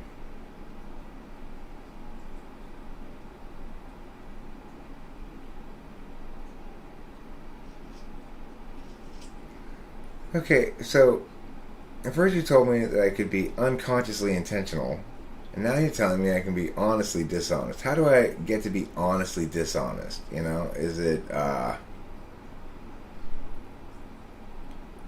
it by telling the truth, knowing it's going to mislead people? I really don't do that. Not much. I mean, I'm not going to necessarily make your arguments for you if something's in dispute, but that's not deceptive at all. That's not just refusing to do your work for you. So it's like, I may understand something that you're not saying, that you should say, but I'm not necessarily going to give that to you, right? That doesn't mean I'm being dishonest. It means you came in and started an argument with me, unprepared to actually do battle, and now you expect me to clean up your trash for you. No thanks. You know, that's a different question. Everyone looks at your content from a different lens. I know, I get all kinds of different lenses. And Raphael comes at it very adversarially, looking for holes in things to attack. I have no interest in honesty. You've got to be kidding me, Raphael. Seriously. After all the times you've heard me acknowledge, admit things, concede when I'm wrong, and just generally be transparent about just about every single thing in my life, even if it's embarrassing or I don't really like the idea of doing it, you still can make the claim that I have no interest in honesty. You're absolutely either projecting like hell onto me, or just completely misreading me, or I don't know. That's never the case. I don't argue things that I know are false. If somebody else says something that I know is true, then I do want to admit it. No, that's wrong, Raphael. I want to replace my weaker arguments with stronger ones. So every time I know something's true, I admit it, acknowledge that I'm wrong, and adopt that argument instead. So that way I won't be wrong next time. That's why I'm wrong so rarely, because I've done that for years and years and years. So it's exactly wrong what you say. I absolutely do know, if I know something's true, I do want to admit it right away and get it out of the way. Well, what I said is, if you're arguing something that would be better argued like this, obviously I'm not arguing against it if it were right, but you could argue it better. I'm not going to do your work for you. Or if you could say, okay, well, let me give you an example here. I could be coaching you. See, you got to remember this. I'm a debate coach. No, I'm a debate coach. Okay? So I'm accustomed to shifting gears between engaging somebody in a adversarial way and then telling them the truth.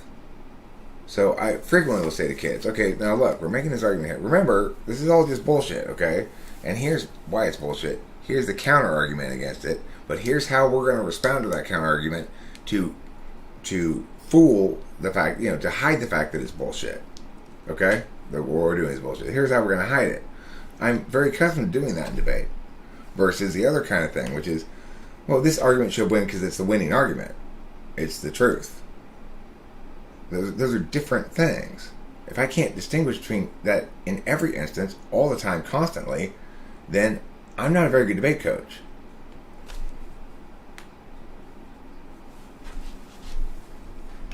Well, also because it doesn't take me long. Most people, you've got to battle with them to admit when they're wrong. Like, here's an example. The other night, Gen Xio corrected me about something. We were talking about Hillary Clinton and the DNC, and I was saying that she committed a crime of stealing that election, and he pointed out the DNC is a private enterprise, and it's actually been adjudicated in the courts. And I said, actually, you're right. Now that I think about it, my bad. I stand corrected. And, I won't make that mistake again when talking about the DNC and the primaries. I'll predicate it with the thing that, now look, the DNC is a private organization, and so really, there's no way to say that there's some sort of federal election law being violated here, because the primaries are up to the parties, not up to the federal election law. However, nevertheless, I still think that some sort of legislative measure ought to be taken in order to preclude that sort of thing from happening again, for example. Was how I would say that now, right? No, but I do, though, Raphael. That's just one example. You're right. That's one example. But you hear what I just said? Because until Gen X corrected me on that, listen though, Raphael. Listen. Until Gen X corrected me on that, I had been saying for years now, since Hillary pulled that bullshit in the primaries, that she was guilty of a crime of election stealing, blah, blah, blah, blah. But I've been wrong that whole time. Now, why is it that you can trust that I do this consistently? Because note, that I hate that. I had years of saying something that was wrong. Anybody that whole time could have called me out on it. As soon as Gen X corrected me, I snapped that right up. I won't be wrong about that ever again. Now note, this has been going on for many years. That's why you have so much trouble correcting me. But it's also true that I have no problem admitting my wrongness. It's, in fact, my number one expertise.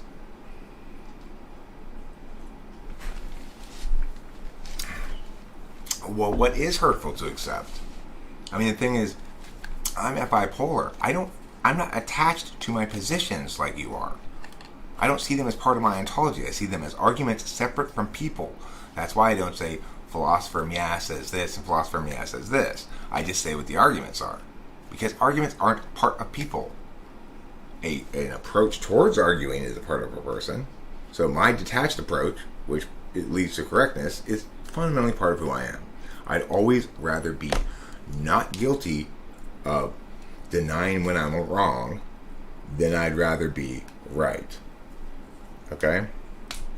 So I'd always rather be not guilty of avoiding correction than walk away perceived as correct by a majority, you know? I wouldn't perceive myself as correct anyway. I couldn't live with that. It's just fundamentally contrary to my TI tool function that I can go around maintaining that lie to myself, you know?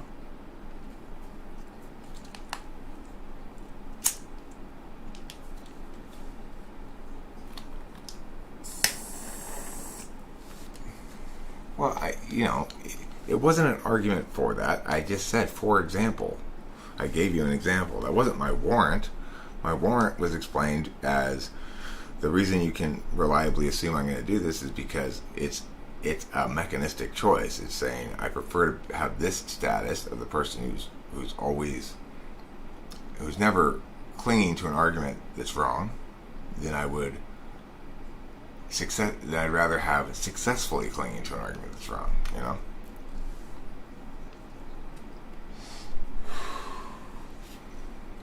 Don Quixote de la Mancha, was he a conspiracy theorist or was he a slow senile? I just think he was a Luddite opposed to the modernization brought on by windmills. You know?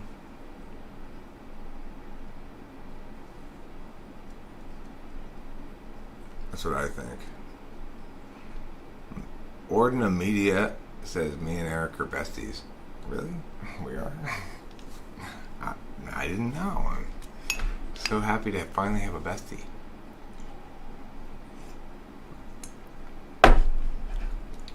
Hey. What did we say about using the word expatiate?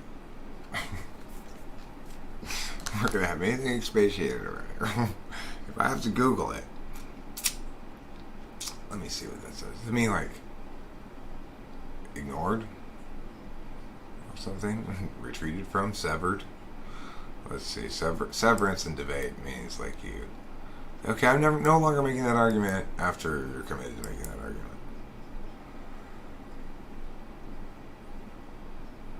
To speak or write at length or in detail.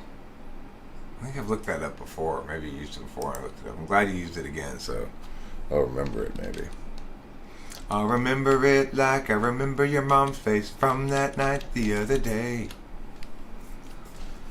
Looking all gooey and covered with goo. And I said, hey.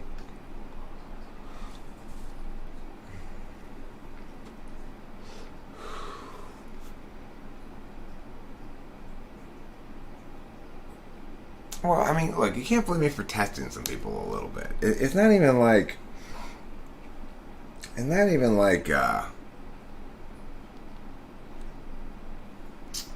I'm I'm not gonna tell them usually. It's just like, okay, let's see if this, I'll ask them a question or just let them do their thing, let them make their arguments, and go, well, blah, blah, blah. It just means I don't always do a lot of affirmative arguing. If I'm being effective as a debater rather than trying to explain shit, then I'm not really saying a whole hell of a lot. I'm asking more questions and I'm using my opponent's words against them. But most of the time around here, I don't really debate people in a meaningful way like that. I just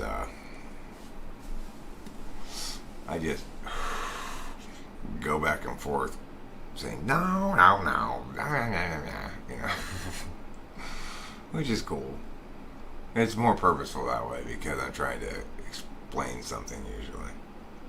I wish for people to educate me with their ideas, and I'll pick out the truth in those ideas, no matter how good or bad I perceive that person to be. Are you an NI Dom by any chance? Email answer. That sounds like an NI Dom. See, I don't wish for people to present me their ideas necessarily. If they do, I will parse the shit out of them, though. I will tend to be adversarial towards them. As sort of an implicit way of showing respect, in a sense. It's like, well, let me see if you're really bringing some, Also, there's this sort of competitive ego thing where I don't want to get out-philosophized by somebody. Like that guy who was here earlier that I was talking to. Another NTP. Bringing the philosophy club and waving it around. I'm just like, all right. I can armchair philosophize too, No, you can't. I'm the only armchair philosopher around here. No, we can both armchair philosophize. Oh yeah, I say, you think so? Well, take that. And that usually wins the argument.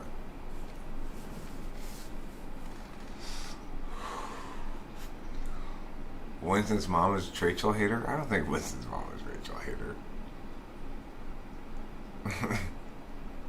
Winston's mom, did you disappear for just long enough to become Rachel hater? I don't think so.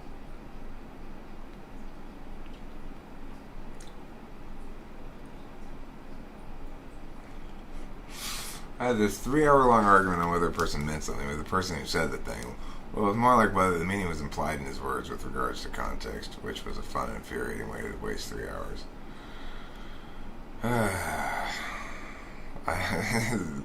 That's a dangerous path to walk. The game called, well, you said this, but I could infer all these other awful things from it. Sometimes NTPs like to play that with their girlfriends.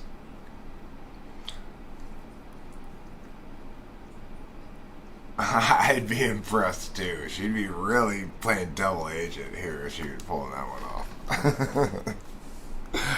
She'd really she deserves to be in the CIA or something if she's pulling that one off. Could be you, emailed Anthrax. Could be you. I mean, I would definitely think it was Raphael because he brought up the person and then ta-da, there they are, right? Except Raphael is so consistently disobedient to capitalization and punctuation and diction and all other kinds of shit like that. And Rachel Hader is so precise in their meowing that I just don't think it could be him. He'd also have to be an expert identity faker. Like, if this is his natural way, which it seems to me it is, for him to pull off that other one it'd be quite a feat, I think. So, I don't know. I don't think it's you, email answer. I was just kidding. I don't think it's Sky Gear either. I think it's probably an INTP, like they say.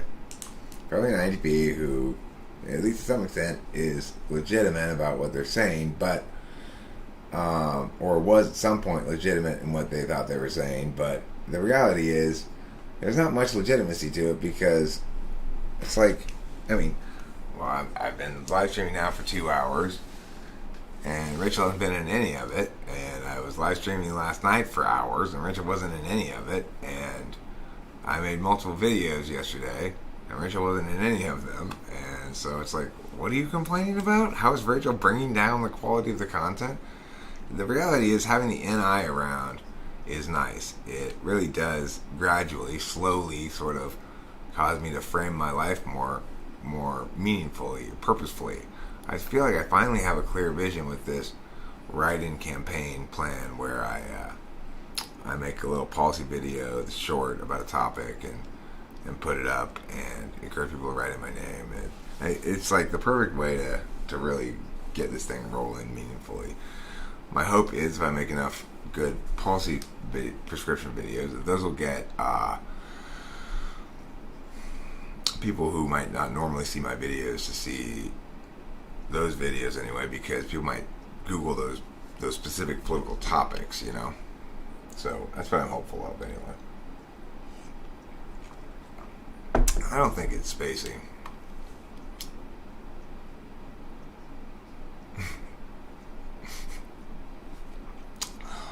That would be a fun plan, though, Mrs. Mom, if you pull that one off. You and Rachel tag team to take turns being Rachel hater.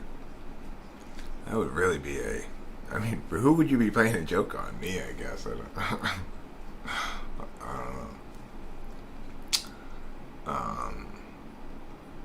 You know, I really can't.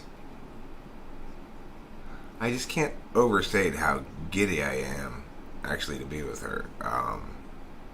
How, like, surprised I am that it worked. I mean, that's what I really feel more than anything else. I cannot believe that it actually worked, that we found the right medication and she's fine. You know, I can't believe it. I thought for sure. I thought for sure by the end of the crazy stretch, I was just like, okay. This girl is so crazy. What am I going to do about this? I don't think this is going to last, you know, because damn, that's a lot of crazy to deal with. But I kept saying, you know, well, we just got to find the right medication. And fuck if I wasn't right. For once in my life about a relationship, I was actually right. And it's fantastic. You know? It's weird. Since when have I ever been right about any kind of relationship shit? Never. I'm always wrong about it. You know? It's like, Kimberly, the love of my life. But Eric, you're so fucking incompatible with her. What are you doing? Thinking this? Well, that doesn't matter. You know, your emotional status is something you decide, not feel. But of course, when you're in a good relationship that's happy and you really feel like you've got a life partner and, like, you know,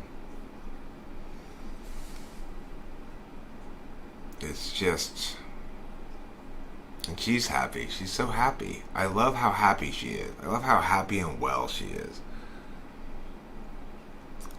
It makes me want to just go like that with FI.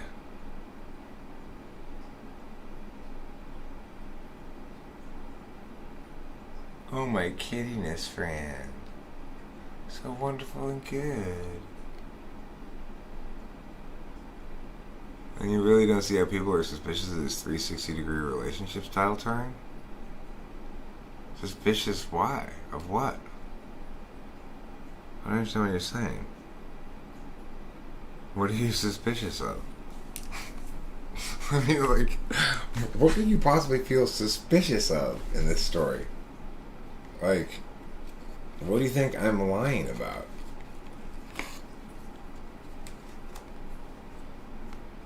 First of all, Rafael Alvarez, I have never concluded, I've never said anything that would suggest that I've taken a 360-degree relationship turn. Because that would be exactly back where I was to start. And in fact, it never was 360. Everything, Eric, everything. I mean, it's not everything at all. What I said from the beginning And what I say right now all makes perfect sense, which is, hey, at the beginning, things are great when they're great, and then Rachel goes crazy. We got to get a handle on this shit. And then finally we did, and things have been great ever since. There's nothing to be suspicious of. You know, we fixed an actual medical problem with an actual medication-based solution that was like a light switch. Shit used to be managed, and then all of a sudden it was gone. It was like extinguished. She's well, right? It's completely in remission, you could say.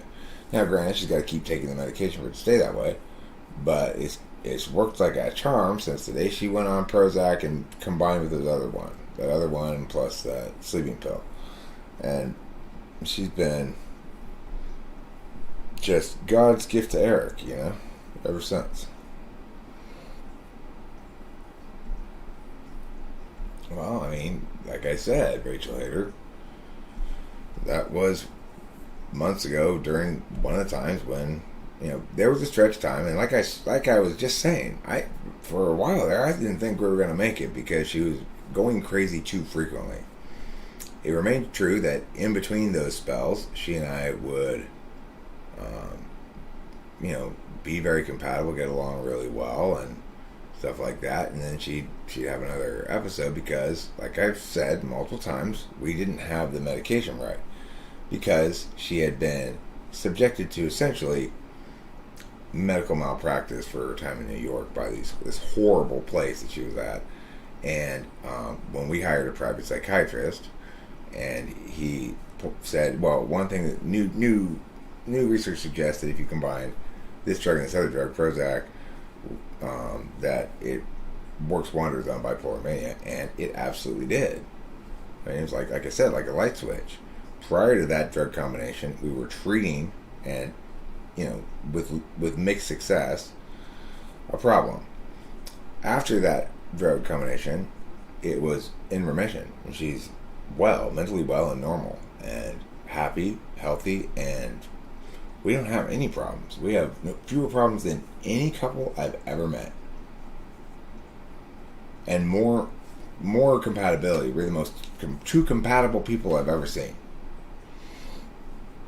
I see your thing. Oh, Eric, say the word and they are gone. I thought you might want the pleasure of timing them out, so I will wait. No, we're fine. I like the opportunity in general to defend myself. What Raphael says about corruption bringing out the trolls is the opposite is really true. Trolls are good integrity tests, you know? If I've got stuff that's going to get to me, if they're right about stuff that's actually going to be, like, make me squirm, well, then that's stuff I need to hear. And if they're wrong, well, then they're going to lose this discussion, you know? And clearly, the person is wrong about Rachel. You know, Rachel Hader has stated before, tried to limit the scope of their critique to quality of content and intelligence of Rachel, but now they're returning to an issue that I've already explained and multiple times, and that side where the impacts land on the other side of the flow completely. If you're talking about those moments when we had conflict because she was mentally unwell, those impacts actually land on my side of the flow now, because after all, we fixed that problem. It's no longer a problem at all. And so now we can see in the differentiation that in fact our previous problems were caused exclusively by that. That there's no distance or conflict or trouble at all between us since. So unfortunately, I got doing what's called an impact turn on you here, Rachel Hader, on that one. And also invalidating your previous claims that you were actually limiting the frame of reference to quality of content and intelligence. So, bang, bang, bang!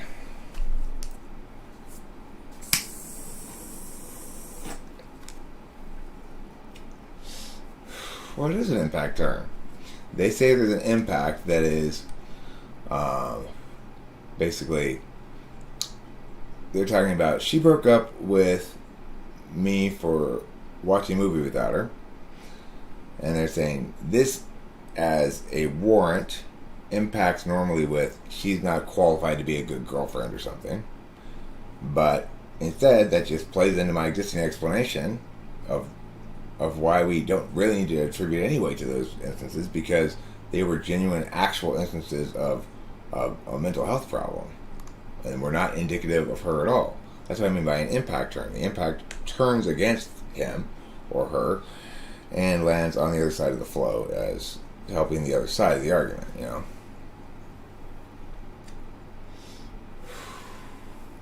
You get the feeling that every time I feel unwell, I talk so much that people just stop listening. At least you do sometimes. Well, Raphael, I get the feeling that you can barely say 5 words to me without attacking me in some way.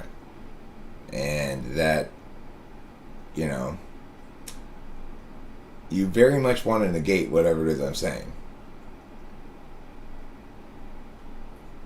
I am aware that a lot of times I say more words and words more quickly than people are comfortable processing. It's something that's taken me a long time to learn, but I have learned it over time as a reality. I used to not believe people when they told me that they didn't understand what I was saying. I thought that they were just dissembling, because I just didn't get that people genuinely didn't understand what I was saying. Now I get that, and I try to be less verbose. But it's not. But even when I am more verbose, Raphael, you're attributing to it these causes that are silly. When I talk so much, it's not because I feel unwell, because that's my nature. I'm an NE-Dom. Right? It's like, I could point out that you are constantly knowing unwarranted things. I wouldn't say that indicates that you're feeling unwell. I'd say that that's what you do no matter how you feel, because you're an NI-Dom. Right?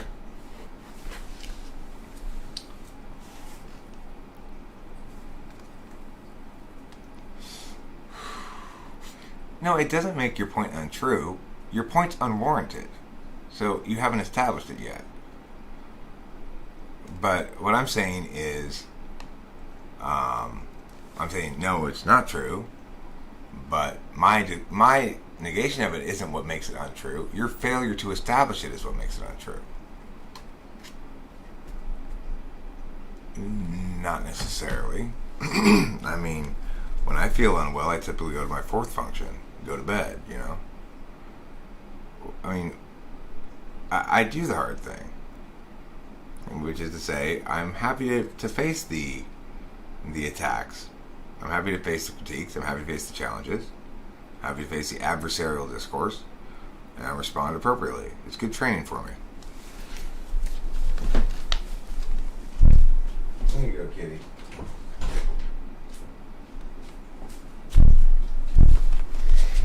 If this made me feel unwell, why would I do it all the time?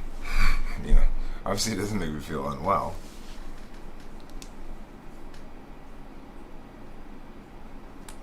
Well, Raphael, I said if I do feel unwell, I typically go lie down or something. Right? You know, see, you're just, I mean, it's like you're just pulling, what's a straw man? What you're doing? What I'm doing? I have no idea what you're talking about.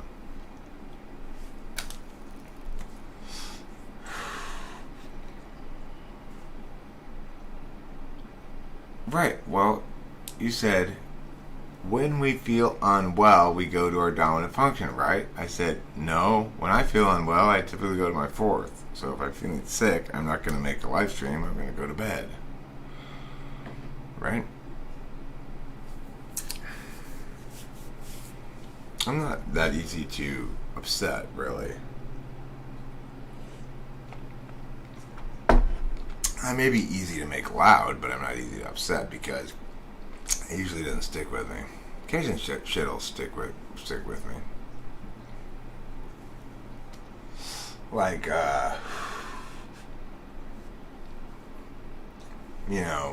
Jupiter Hat's bullshit the other night stuck with me a little bit. Because there was all that SUICIDE talk, you know. And I was just like, that's bullshit. If you're sleepy, smoke weed. I'm not sleepy, but I'll still smoke weed. How can I test if you have TE auxiliary? Well, one test that I like to use is to say, can you please break making a peanut butter and jelly sandwich into 8 steps, exactly 8 steps, without writing anything down? Can you do that? Try it, and I'll tell you what your answer means in a second. When you feel well, you go to your primary function, your third law function. I think when you feel least demand from the world, then you stick with your 1 and 2. What was wrong with that? James? Changed your mind? Okay. Well, look. The thing is, when you're feeling like you're doing especially well in a positive way, you'll probably feel like you're affirming on your third slot function. I mean, what was he saying? I'm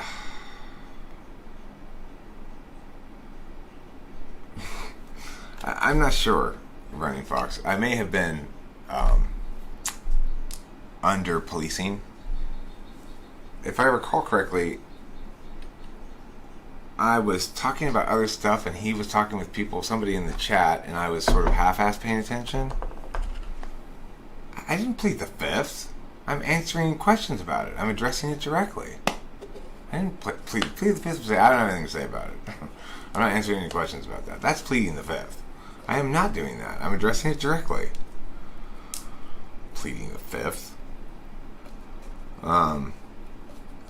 Maybe I did. Maybe I ought to have done more. I didn't. I didn't think about it last night. I was arguing with Lawnmower myself. I mean, it's not like I was leaving him unchallenged. I was just challenging him about what he was saying to me, and then I guess I started talking about something else. What rumor was he spreading? I don't know, actually. I may not have seen the thing that you're talking about, because I don't remember him spreading any rumors. Possibly he did, and if he did and I didn't see it, my bad. But if I had seen that, and if you can establish that, then I'll, if I had noticed that, I should have timed him out or something. I mean, I agree. I'd like the discourse to be as civil as possible, but what did he say exactly? What I need to know what it was you think was violatory in a way that justified timeout. Okay, well that's pretty good, Archfiend. I would suggest you're not TE polar.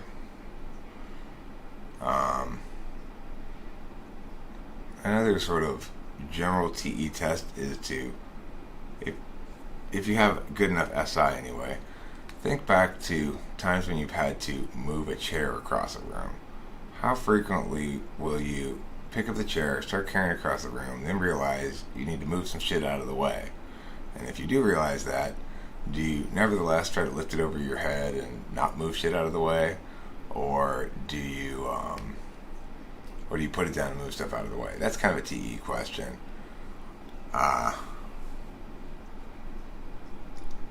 You even say it yourself, Talk-aholic? No, I said last call for Talk-ahol. It doesn't mean I'm a Talk-aholic, it means you are. You're the one drinking my talking, not me.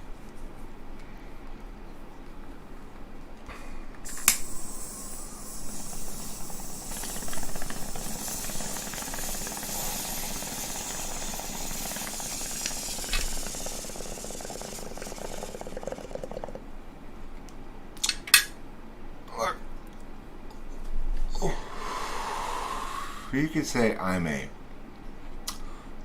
Talk-ahol tender aholic, maybe. Like, I'm a bartending aholic, right? I'm constantly wanting to serve people drinks, but you're the one who's drinking it. So you're the talkaholic. I'm just serving the talk-ahol. Okay. You said your marriage is failing? Oh. Alright, I'll check his ass. Alright, no problem. I'll check him. Thank you for the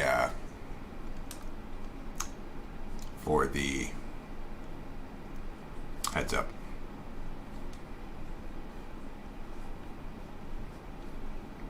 He can be a bit challenging, and he can be a little bit overboard in his condemnations, you know.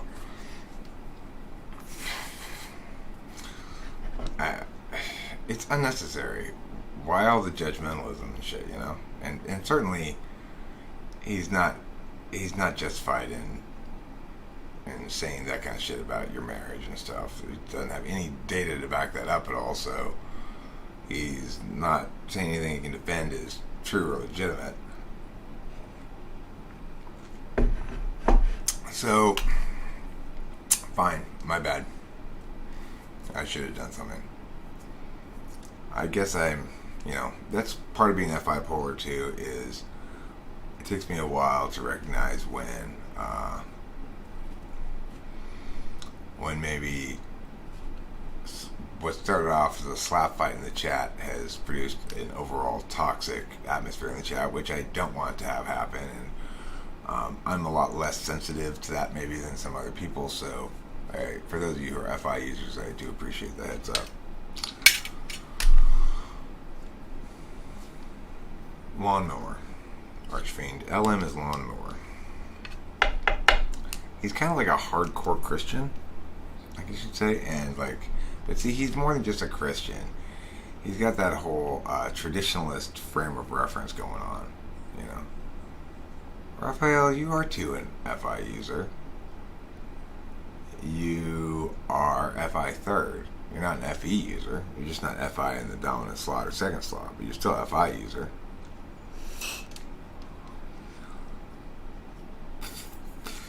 Yeah. Well, you know, I get a little bit caught up in whatever it is, my little battle that I'm having, and forget the overall room. You think Lawnmower's an ISFJ? I have no idea. I've never typed him.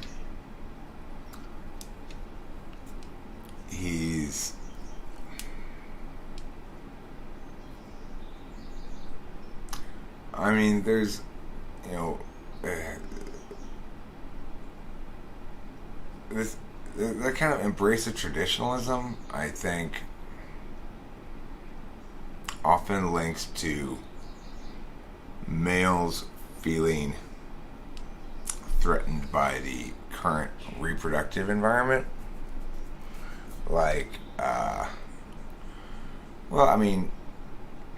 It's the case that, hi Club Grizzly, it is the case that for somebody like me who's sure, I can help you clarify something. For somebody like me who's a relationship person, a nice guy, so to speak, or whatever, you know, in the modern age, I'm gonna get whatever girlfriend I'm gonna get is gonna have a more extensive sexual history than me, probably, right? So, and that doesn't tend to make a man feel safe, you know? And some guys, if they feel especially unsafe about that, can find other ideological frames through which they can express that. I can see how Tool SI would serve dominant TE and FE, but it's not clear how Tool TE and FE would serve dominant SI.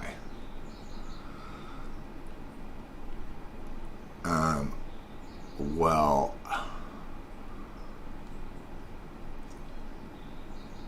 okay. I would say that the thing is, for an SI Dom, they know from experience, and they're what you might call resource archivists. So they like to keep track of all the resources they've accrued through their experience thus far. That includes ideational resources, physical resources, but it's mostly focused on stuff objects, physical objects, food, and Tupperware containers. SI DOMs are the ones who, when they find a lid to a Tupperware container, they know where the other part of it is that when it got separated from the tube, got separated 6 months ago or whatever. So, what does FE let them do, or TE? Well, every knowledge function is always going to be paired with an interface function because knowing and interfacing natively go together. In other words, if you're engaging with a dynamic system where you have to react sort of in real-time responsiveness, you can't be deliberating everything out. You've got to function on what you know immediately. Now, SI people, they know immediately by linking back to relevant past experience. The thing is, with FE, for example, as a tool function, and that means they're going to remember stuff about you specifically and how to make you happy, and or remember stuff that generally had worked in the past, and or whatever. They're going to generalize out from their own experience a lot, but with FE, they're going to use that kind of knowledge in conjunction with interfacing with social systems to get shit accomplished. So they'll remember who to call when you've got a broken doorknob, who to call when, And when you get SI high up in the mix, you start knowing that somebody's a good choice for something because that's the choice you've always used.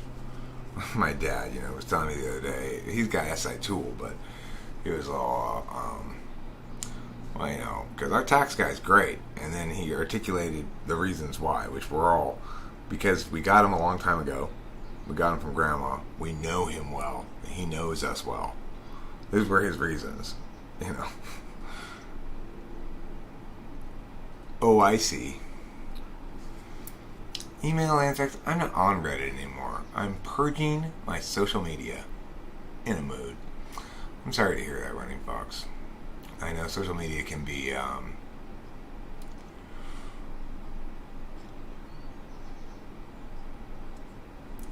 when it doesn't make you feel good, it's not good. Like everything in life. If you don't feel good being around somebody, then they're not good for you.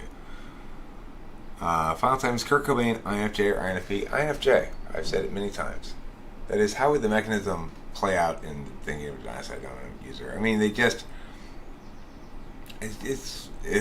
that the SI's absolute value and the tool function is instrumental, whereas it's the other way around for the other way around. My ESTJ dad gave the same reason for our doctors almost word for word. Right, yeah, exactly. It's like, that's their reasoning. Why should we go to Hertz, Dad? Well, I'm a Gold Club member. I've been with him for years.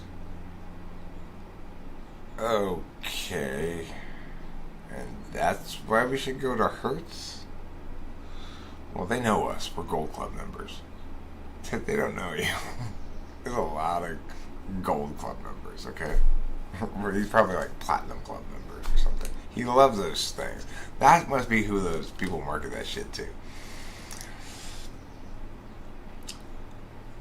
Well, I mean, the main difference is one of values, Club Grizzly. So, an SI Dom has as an implicit value, something's got to resonate with their own experience, either their physical experience in real time or their impressions of experience from the past, their understandings thereof, and the FE is just a tool function. So it means they're going to try to FE to manage people's perceptions of them and stuff, but at the end of the day, if what they're saying and things that they hold dear, they can't sustain them with logic and argumentation, then they feel as though they need to change their FE. In other words, they're susceptible to the TI critiques, and they feel good when they validate on TI.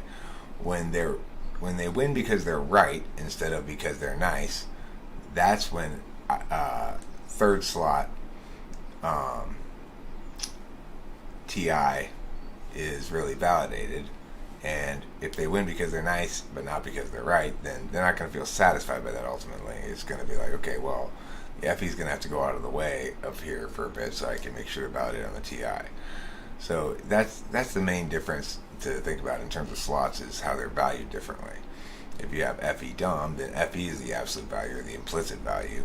SI is instrumental. Like my dad's SI is a tool function. So what does that mean in part? Well, he's always putting together scrapbooks of photos and then never looking at them. So we've got all these, like, he's got slides of vacations from ages ago. He's got photos from vacations and all these photo books that have like this like cellophane thing that goes down over the pictures, you know, the old school style. You're constantly getting film developed from the drugstore back when cameras had real film in them and stuff, right? But he's never actually consuming that stuff. It's not really much of an absolute value for him to re-experience those pictures himself. They don't have value per se as a resource just because they're memories. They have to validate on expert intuition ground. It is so poignantly as I told. Yeah. I like the word poignant. Isn't it a nice word? What rhymes with poignant though? Not really anything. Not a true rhyme. Poignant.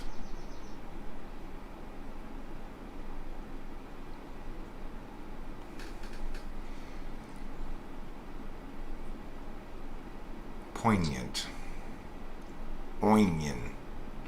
Like, what has that sound in it? Oignon. Besides poignant. Oignon. Is there any other word that has oignon in it? I can't think of any. Pointy end. Pointy end does not rhyme with poignant. Okay. Poignant. Oignon. Insomniant? No. That's just spelled similarly. Poignant. Poignant is not a word, Bunny Fox. Neither is ointment. Buoyant and ointment, I thought. Buoyant and ointment are both near rhymes. But I really want a true rhyme for poignant. Jenny Barrera. Wow, I missed so many videos. I haven't watched the channel in a while because I started full-time. No excuse. That's no excuse, Jenny. You're getting the full scold here. Full-time nanny job a few weeks ago. I'm going to bridge all the videos I missed out of their free time. Well, you watch as many of them as it seems entertaining to do. So ISFJ values the link to personal experience about social harmony. What you got? The link to personal experience being communicatively legitimate above personal experience being socially attained via niceness and flattery and bullshit or whatever. While ESFJ is mainly driven towards social harmony, I mean, look, harmony is a value that correlates with FE, but I prefer to say team player. FE people feel like they're being team players, and that's not necessarily actually valuing harmony per se. It's valuing harmony within the team, or it's valuing fairness also within the team. So when I get mad at somebody for not being a team player, I don't think they're being fair about taking on their burden of the media. I gotta pee. I gotta pee. And you can't see. I gotta pee what I gotta pee, because I gotta be how I gotta pee, but you can't see what I gotta pee, because I gotta pee for my penis, see? Okay? Remember that when you go to work today. I want you to repeat that over and over again at work. When you answer the phone at work, I want you to say, hello, and then say that thing I just said. You'll have to play it a few times until you can remember it. If you're SI polar, that might not be enough. You might need to play it dozens and dozens and dozens of times. There you go. Okay. Careful now. I'm exposed with nudity, so don't look this direction. Don't turn the camera, please. Don't turn it over here, or you'll see my nudity. I don't want you to see my nudity flopping around like a giant fire hose. Hi, kitty. Oh, Eric. That doesn't look much like a giant fire hose. Okay, a little hyperbole.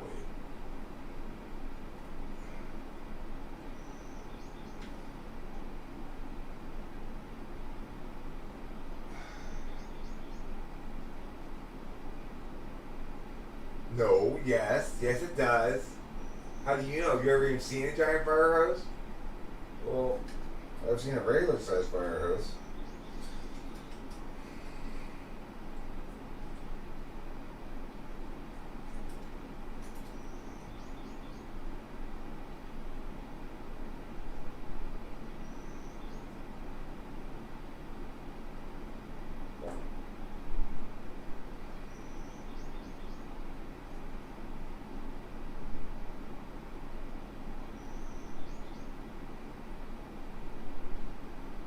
Oh, kitty, freshness pants. Do you want more food?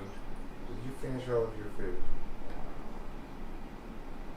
Would you like some more? Okay. I've got some very, very good news for you. I will serve you some more food. Isn't that exciting? So many baby guppies.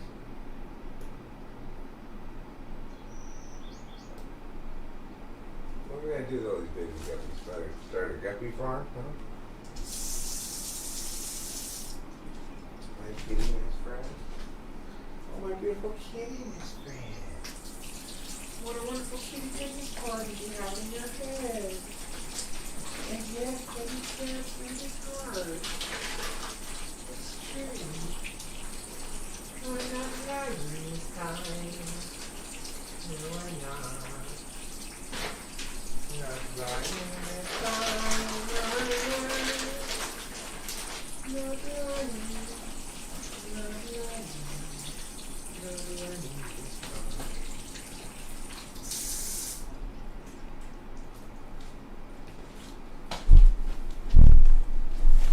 And getting back to this topic of so-called hypergamy,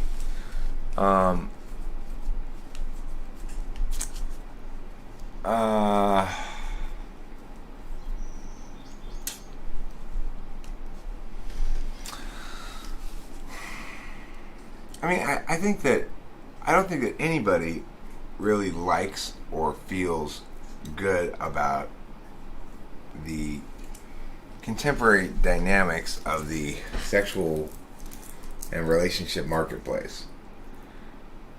I don't think, in general, women ultimately find that having a lot of short-term partners is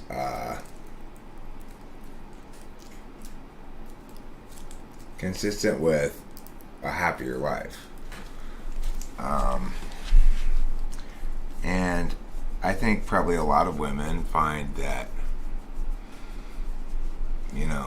that phase of their life is something that can be can put a bit of distance between two people when they find that, they find somebody they want to genuinely be in a long-term relationship with. It's like,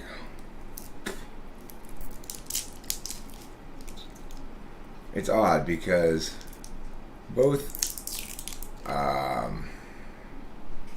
Kimberly and Rachel both were single more or less for a fairly long time before getting in a relationship with me. Now, Rachel had, a few relationships in the last few years.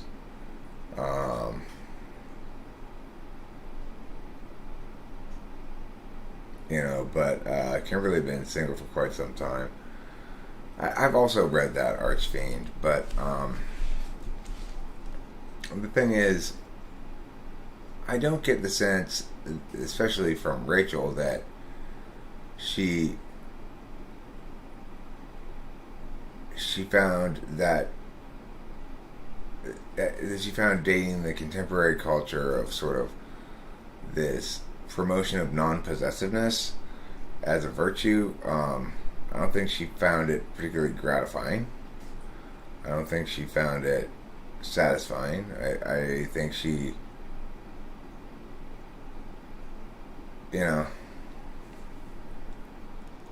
well, it is hard to find a person you really want to commit to and trust. I agree, but the thing is, like, together, Rachel and I both established that with at least some under some conditions, that neither of us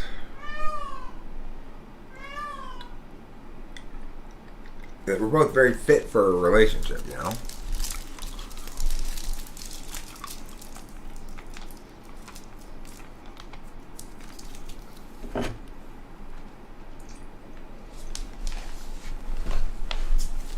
More coffee.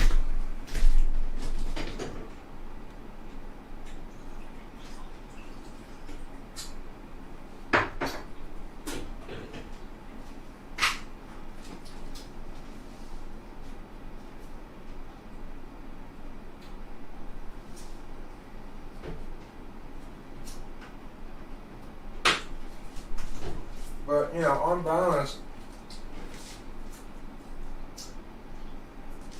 that's generally going to be a one-directional problem. Like, it's going to make the man feel unsafe to know that his partner's had a lot of other partners, because it's going to make the man feel like they're not going to measure up, compare, that their woman's going to, I've read or heard before that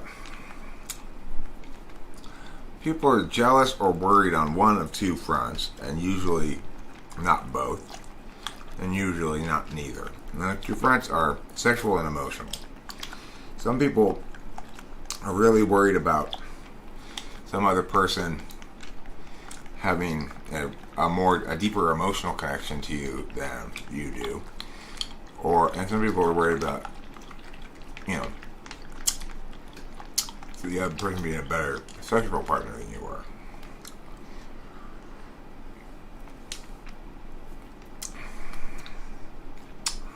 Tips on playing the field if your FE isn't that good.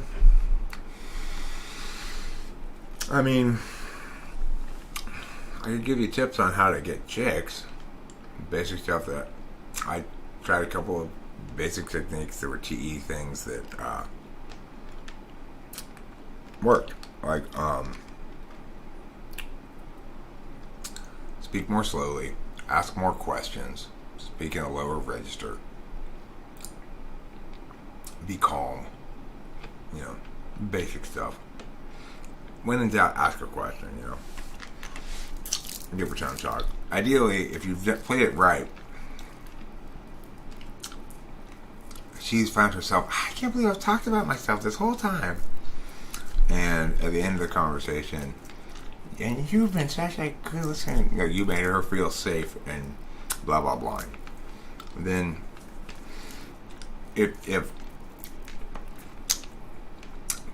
I think my advice is the best advice if you're serious about wanting to get a chick or whatever, I think my advice is better because it's actual advice. But, if she feels like she spent the evening safely blah, blah, blahing to you, and if she's really blah, blah, blahing to you, then you've made her successfully feel safe. Then you are one step away from You're So Funny. And you know what happens after You're So Funny? I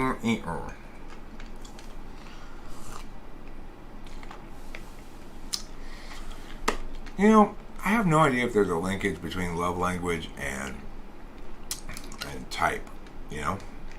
If there were, it would seem to make sense that the N types would be more about words, and the I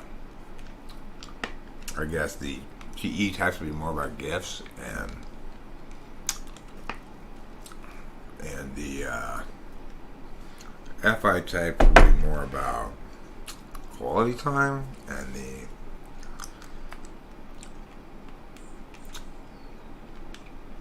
SE types acts of service. I don't know.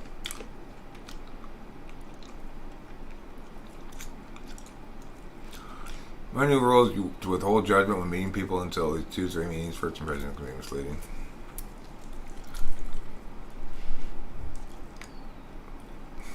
Eric's theme song is MXPX Chick Magnet now. I don't know what that is. Never heard of that before. Is there a song called that? MXPX Chick Magnet now? It's a weird title.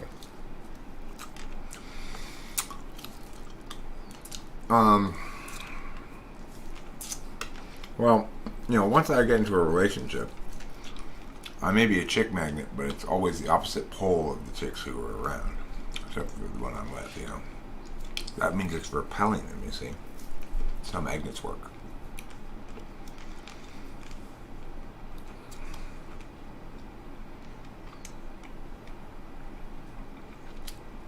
It's because she was super beautiful and styled up.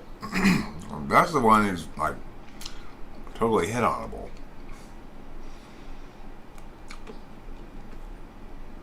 She obviously cares about how she's perceived and looks and stuff. I gotta go up there and be like, hey, I like your fancy dress. You look like, elegant. That's the thing to say. if I were in that context and I was trying to pick up on that chick, that's what I'd do. Be like, hey, I like your fancy dress. You look elegant. It's a combination of both playfully not fashion conscious and a genuine compliment, right? It's a good balance. Tell her she looks classy. It's good. But you gotta have a good follow-up question. Like, you always, do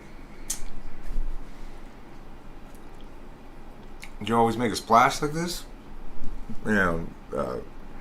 Clothes-wise and stuff? Or is it a special occasion? Then you have to ask her more questions. Don't just interrogate her, like a reporter.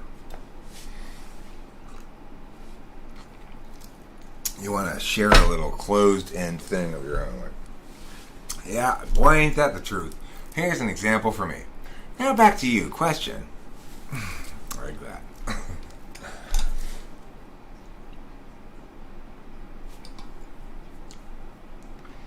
Sean's advice.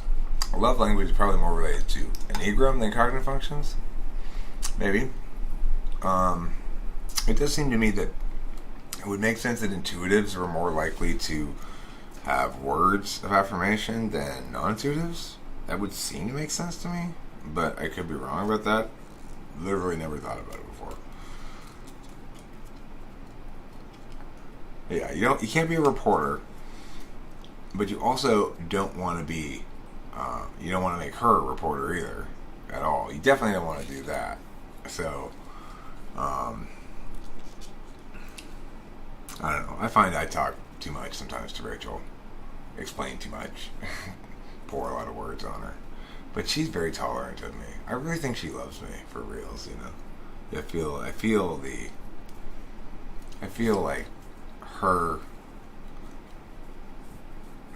being happy to be with me, which is great. I so didn't want to be in another relationship where the other person is not happy to be with me. I hate that. Why is it these tiny walrus? These are coffee stirrers. Like every time I use one, I chew on it. It's like it's a compulsion of some sort.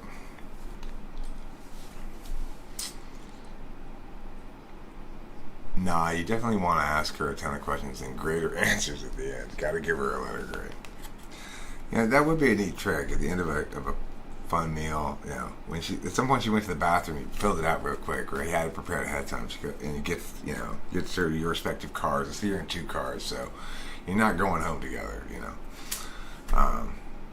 you go, hey, hey, it was so nice. Yeah, it was so much fun. Hugs. You go, hey, I want you to know, I got some good news. You hand her an envelope.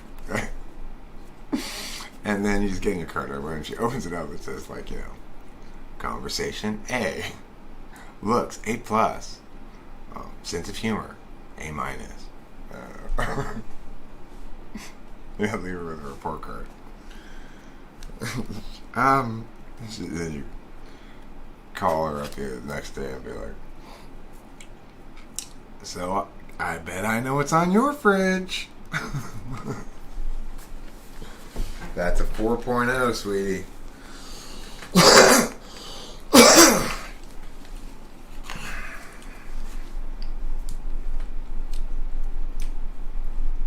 Well, yeah, you're not going to give her you give her 100 on something, right? In order to do this properly, you have to give her all A's, but one of them should be an A-, one of them should be an A+, and the other one should be in between. Give her something to improve on.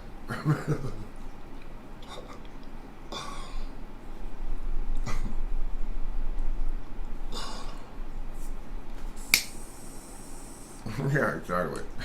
Hey, sweetie, listen, keep this up, and you might get a scholarship. To what? Eric University, baby.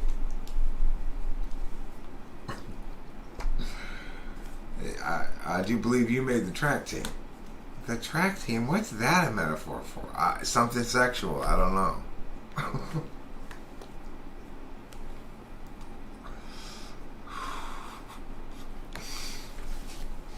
Just go with it, baby. It's like I'm throwing the discus and I'm throwing the hammers and you hurling the discus. Wait, that's a field event, not a track event. Damn, woman, why you gotta be so TI on me? Damn. Track and field, same thing. No, 2 different parts of one thing, okay? Not the same. Believe me, you don't want to be running the 100-yard dash on the field when they're throwing the javelins, do you? So you know they're different things. Track and field. Alright. Fair enough. I will practice the pole vault some more. That's another funny joke I had. I had one day with Rachel, we were at like the Bevmo or something, talking about a movie where it's like, okay, remember after the 1984 Olympics? You probably don't remember this.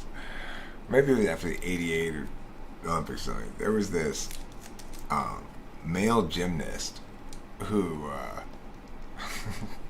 I forget his name, but he was in a movie in which it's like he was basically like a spy who used gymnastic skills to be a spy, Anyway, I want to have a similar movie about pole vaulters. There's like one of the team members, he runs over and he slams across the ground like this metal thing, and it catches in the ground, and it's basically a thing you put your pole vault in, so you can pole vault up over shit. And like everything in the movie is always like,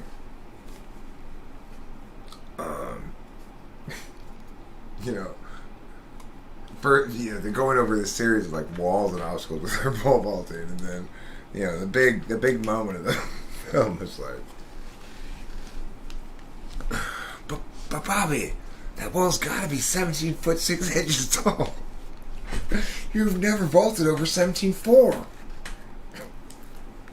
That's my girl in there, Tommy. I'm gonna vault higher than I ever vaulted before. The stirring music, you see it. We're vaulting over the wall. Of course, on the other side of the wall, there's always something soft to land on.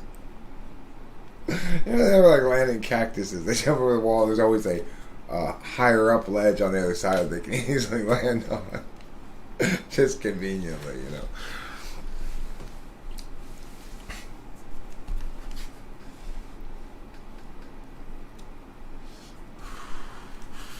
Yeah, it's all dramatic, super dramatic. And it's called something like, you know, vaulting death or something tough sounding. You said SI users were archivists, FE users were team players. How do you describe the behavior of TE users in a similar one-word fashion? Outcome attainers, but really, I guess, solvency attainers. So the thing about TE is it can be framed either as a goal or a solution, depending on whether the thing in question is perceived as a possible outcome that requires multiple smaller outcomes, or whether it's perceived as an outcome that remedies a problem. You know, if it's the solution based kind, if it's the solution expression of TE, then it's the one word thing is solvency. You know, but if it's the goal oriented thing, then it would be ordinality or goal orientation. Ordinality because TE users, like, what TE does is it prevents you ahead of time from going step B, step C, step D, step E. Oh shit, we have to tear down E, D, C, B because we had to start with A. And since we didn't, there's no way we can finish this correctly. We have to just tear it all down and start over again because we made an ordinality mistake. Order of operations mistake. So, ordinality's a big part of TE. It's trying to figure out how to take the fluidity of a dynamic physical system of some kind, either something concrete like a refrigerator or something, or something organizational like lesson plans for a class or that kind of thing. Those are TE-ish approaches to dynamic systems. The classroom is dynamic, but you're going to break it into a set of ordinal steps. First, pass out this, then have them read this for 10 minutes, then collect that and pass out this, then have the students work on this for 15 minutes, then right? Let's say you write good lesson plans as you give the substitute teacher a series of specific steps they follow that comprise the total number of minutes of the class.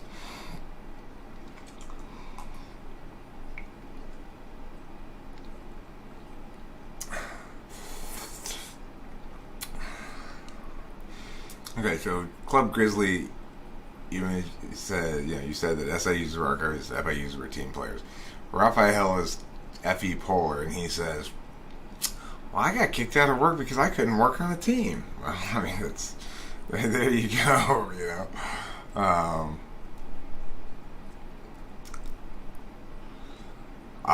Well, it's the thing is, Running Fox.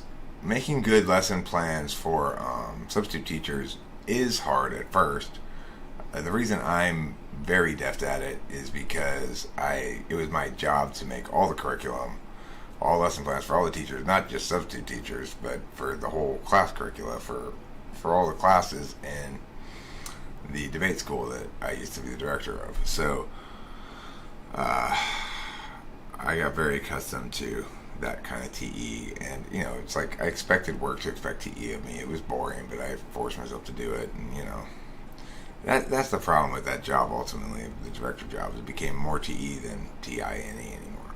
It was like I spend my time making sure these people have the right materials, and making sure that the person who called in sick, there's a staff replacement for them, and you know, it's just like, come the fuck on, and like scolding people for being late and stuff.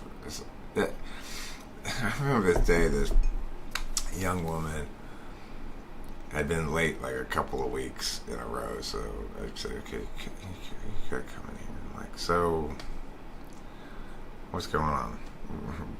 You're like 20 minutes late." It's like, and you know, you just see this I'm in trouble thing, right? And it's kind of just like, what in the world is going on here? I'm sitting here getting this lady in trouble, and I didn't even say anything to her yet. I just say, so what's going on here? And she's just all,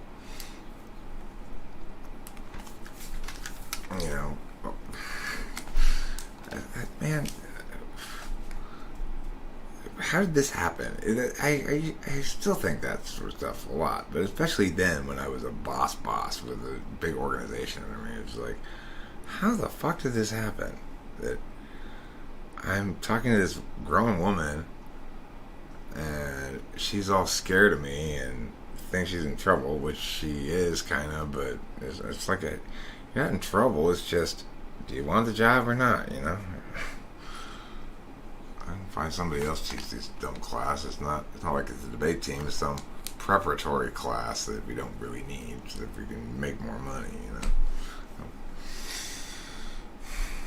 I try to tell that woman, it's like, we don't need these classes. But she's like, well, it's cash cow. So I ended up just using them as my farm system for my team. I mean, she wasn't even working for us that much, like 4 hours a week or something. She was just a really flighty 24-year-old, who knows what kind of woman.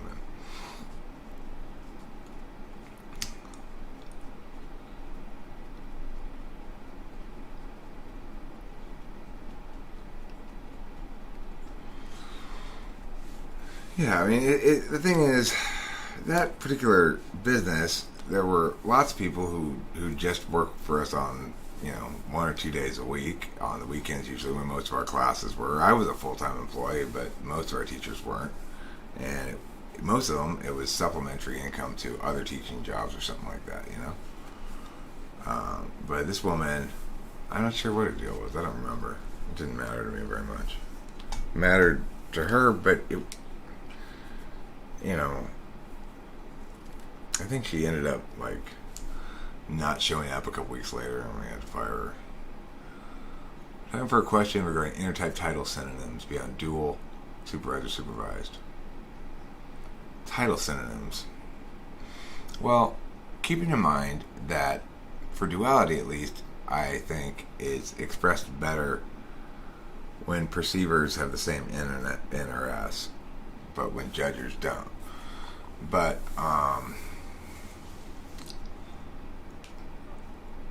I would call the proper dual the relationship of least resistance. Basically, it's if you're with your proper dual, you're least likely to come to conflict over things, about important things, particularly your polars. That's the number one factor, is 6 and 7. What are synonyms for supervisor type?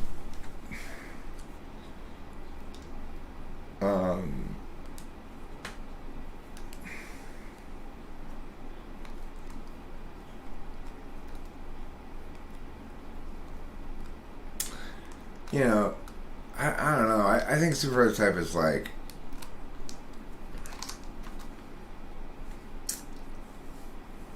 it's like a dog racing a fish in the ocean. Supervisor types, if you're a random supervisor type, everything seems to fall into their frame of reference, namely your polar in some sense. And so even though you should be equally equipped to deal with any given reality as well as each other, they're two different strategies, right? It always feels like in any given reality, the supervisor type, that you're both in the water, you're the dog and they're the fish. Now, I wanted to read something about ESTP, ENTP that somebody said earlier that I never read out loud that I meant to respond to, but I just was reminded of. Or did I respond to that?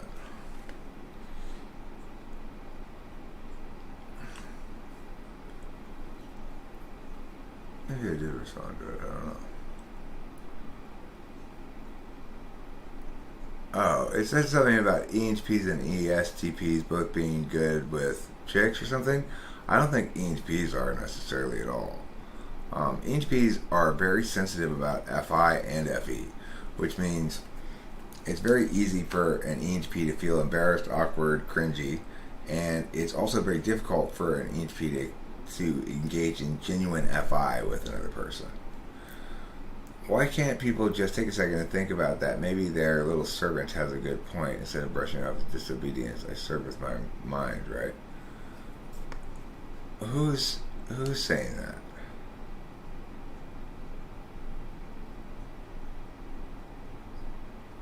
You say how it is supposed to work and people get mad.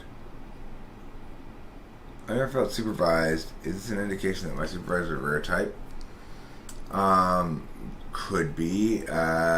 Could be you're not attending specifically to what it actually feels like, quote unquote, to feel supervised. Because maybe supervisor in that regard isn't the right word. It's more like feeling kind of like you keep waiting for them to clarify. This is my experience with INFP. Like, I keep waiting for them to clarify, to give me cues that I used to understand, and they don't, and I feel confused.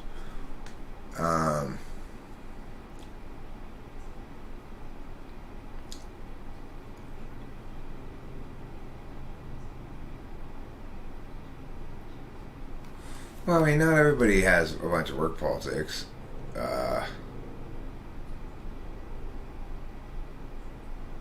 People are sometimes surprised. When I used to work with Abraham, people would be surprised when, like, he'd call me all drunk and start, like, talking shit or whatever, and it wouldn't bother me or anything. Like, you know, I don't know. I never thought of it as needing any particular kind of respect or anything. I just needed shit to get done the way I wanted it done.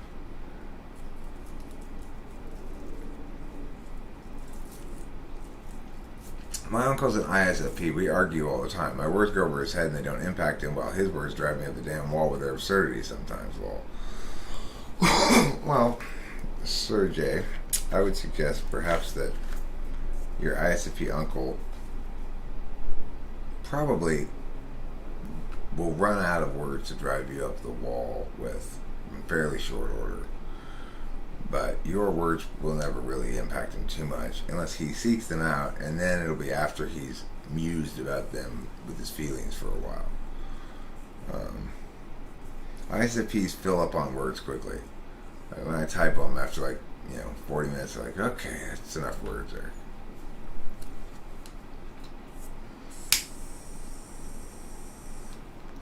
Well, look, Raphael, the reason I ended up getting unjustly fired from that director job was actually because my boss couldn't handle me calling her out for being wrong about some things. And I mean, it's like, boy, I would recognize accountability avoidance syndrome as the narcissism that it is, because she ended up being totally shady and narcissistic in her dealings with me.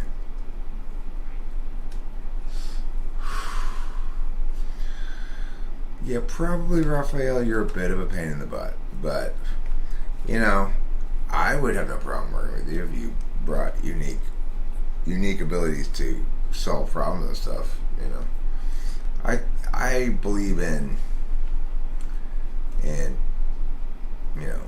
produce before personalities.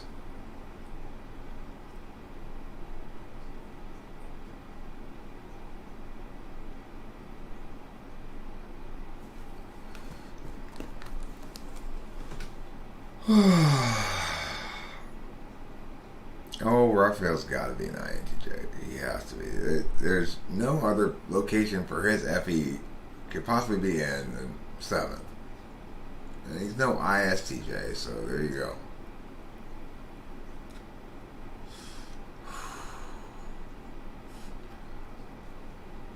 What is the title of a relationship between an INTP and an INFJ? Well, that would be, let's see. That'd be the equivalent of, that's a beneficiary relationship. The beneficiary is the INFJ, the benefactor is the INTP. So that relationship is third slot equals first slot.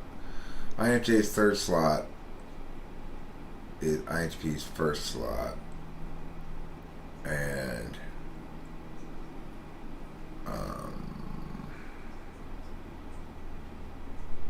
INFJ's second slot is INTP's fourth slot. So INFJ is the benefactor and INTP is the beneficiary. That's weird because it's the other way around with ENTP and ENFJ.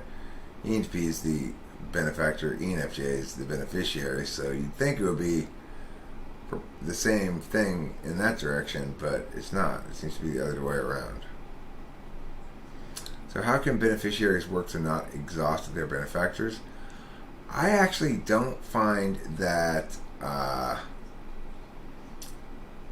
benefactors get particularly exhausted with the benefactor-beneficiary relationship as long as you're not trying to milk it. If you let them provide the benefits at their own pace, you're best served to do that, and then it may maintain it indefinitely. INFP looks up to INFJ. Okay, so I had it backwards initially. INFJ is the benefactor, INFP is the beneficiary. Good morning, my darling. My darling sweet potato. I want to go to the Army because maybe they appreciate the skill.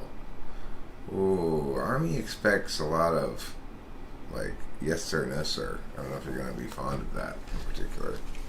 Unless you're going to the Army of Rebels. Who are like, no man, instead of yes sir. Is the socionic test correct? Been typed ILI and LII.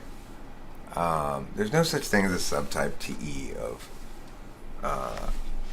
ILI. Intuitive logical introvert is INTJ, and LII, logical intuitive introvert, is INTP. I mean, the thing is, obviously the socionics test is not very good if it typed you INTJ and INTP both in different tests, which are remarkably different types. Dramatically, strikingly easy to distinguish different types.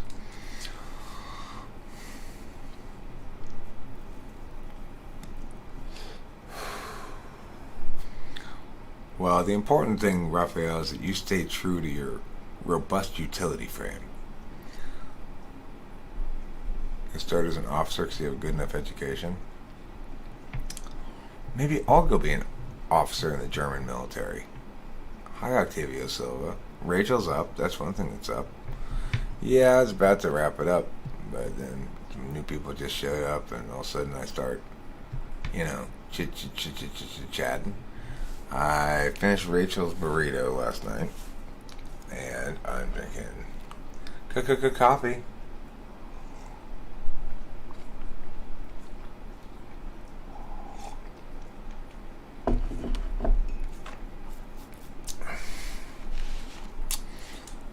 Einstein, I think, was probably in INTP. Oh yeah, I got the hat, I got the sword, I got the baguette, I got the beret, I got the Eiffel Tower, the whole 9 yards.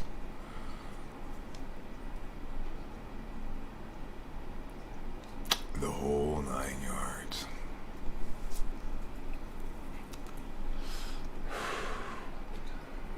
So,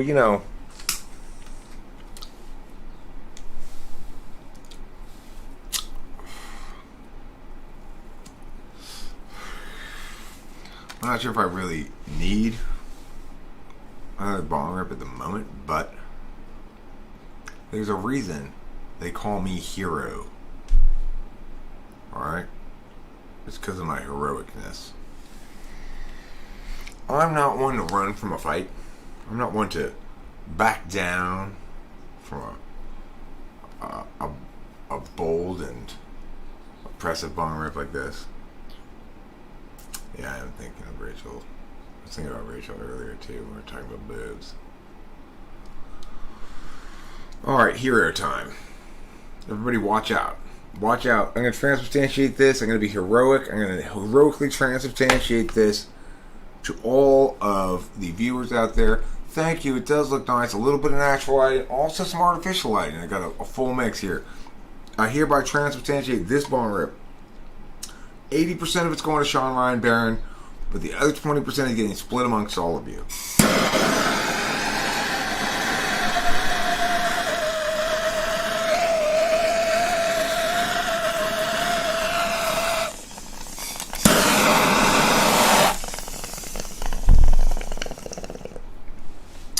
Now look, Sean Ryan Barron, if you feel cheated, I will give you 20% of the next one, okay? That's only fair. I should have given you, you know, it's not fair for me to take 20% of your transubstantiation and give it to other people. That's just basically being what they call an Indian giver, which means you give Indians away for Christmas. Let's see here. You're very similar in mannerisms candor to a guy called Rushvi, another ANTP, but he seems to be a Pua dude. What's a Pua dude?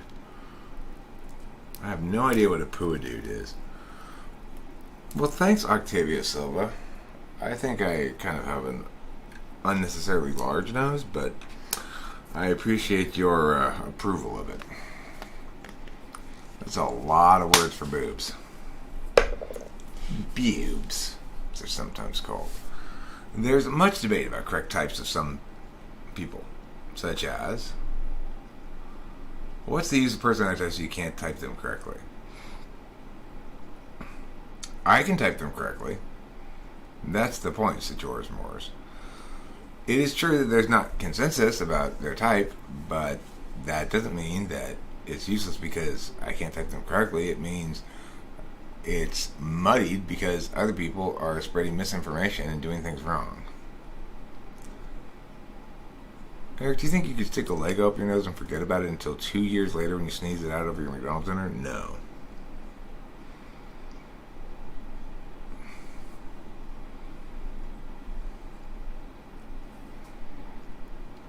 Does he? Rushvi? What's up? Oh, PUA is pickup artist. Oh, okay. Oh, well, I don't like that at all. I don't like that culture. I find it offensive, you know, the pickup artist culture. And if, in fact, Donald J. Trump is right and he advocates rape, then he's especially awful. But, you know, yeah, I disapprove of pickup artist culture because it's predicated on the idea that, you know, women, unlike men, are basically slaves to their biology. You know, women are defined by their reproductive relationship to men, and as a consequence, it's easy to maneuver them because they're all subject to these certain biological imperatives or whatnot. And of course, it's completely nonsense. There are a few things that are legitimate techniques that I think you can legitimately morally use, like the one that I articulated earlier. Speak slower, talk on a lower register, ask more questions. It's a generally good idea for a first date, you know? It makes chicks feel safe if you can get them talking about themselves comfortably, feeling safe doing so, and you're responding with a certain amount of epi grace and the right amount of return narrative, then you're going to be better off than if you talk more and ask fewer questions. How is it that intuitives can go through a project, spend the whole day on it, and still forget where they put the things? Well, because your SI's a day old. It is. That's true, Hero Lamb. I mean, I would say, except for the lower register part, it's probably not the case that a chick's going to do better on a date by speaking in the lower register. Hey, baby. There's also a sense I really of... like your hot. Does that turn you on? Well, yeah, it did. But that's just my unique fetish. I like for women to tell me I've got a lovely hat and a low registered voice. It's always been my fetish. No, say it like you're J. Edgar Hoover. Oh, the kitty pageant winner. How lucky am I to have PNP and host Eric in my life? Bruce B's the guy who wanted to legalize rape on private property. That's just freaking insane. It's like, I don't know who this guy is, but they're awful people. You should be on this That's magazine. doesn't necessarily link to their Yes, type at all, you know? PP, you should be on this magazine. Mandy Moore? That's Mandy Moore, yeah, but I'm telling PP that she should be here. Mm-hmm, because she's the kitty pageant winner. She is. Rachel just spoke up, and before I go get some lovin', I'm going to have to take a bath and stuff anyway. I did too. You did take a bath? I did take a Oh, bath. you did take one, huh? Yeah. Have you started your period yet? What? Have you started your... Oh, no, not yet. Not yet? Well, maybe. Maybe I should. There's like 2 female pickup artists and like 100,000 male pickup artists. Yeah. You don't need to have, females don't need to pick up artists. Any work at all except say, here I am. Come and get me. That is pretty much your style, no? Wait, so George Moore, did you not hear anything I said? You say types are useless and correct, type is debatable? No.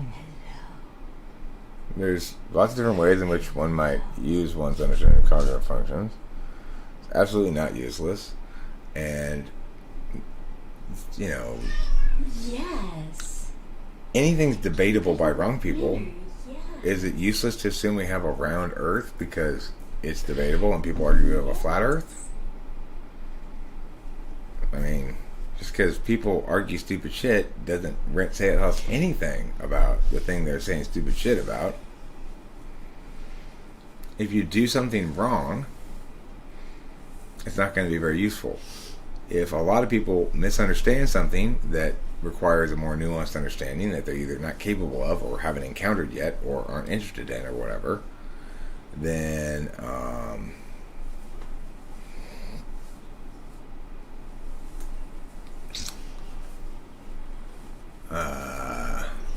minute ago. Rushby's an interesting guy, says First Mumbler. He's an Orthodox Christian now and profoundly regrets his previous life of sin and slut-mongering. He's a sincere fellow and a truth seeker and a good man, if I'm going to judge. Well, that does sound like an EHP. Something like an EHP would do. Walk the wrong path for a while. Certainly, if he's pursuing, redemption, then who am I to judge? Oh. I'll judge those who are affirming wickedness in the status quo.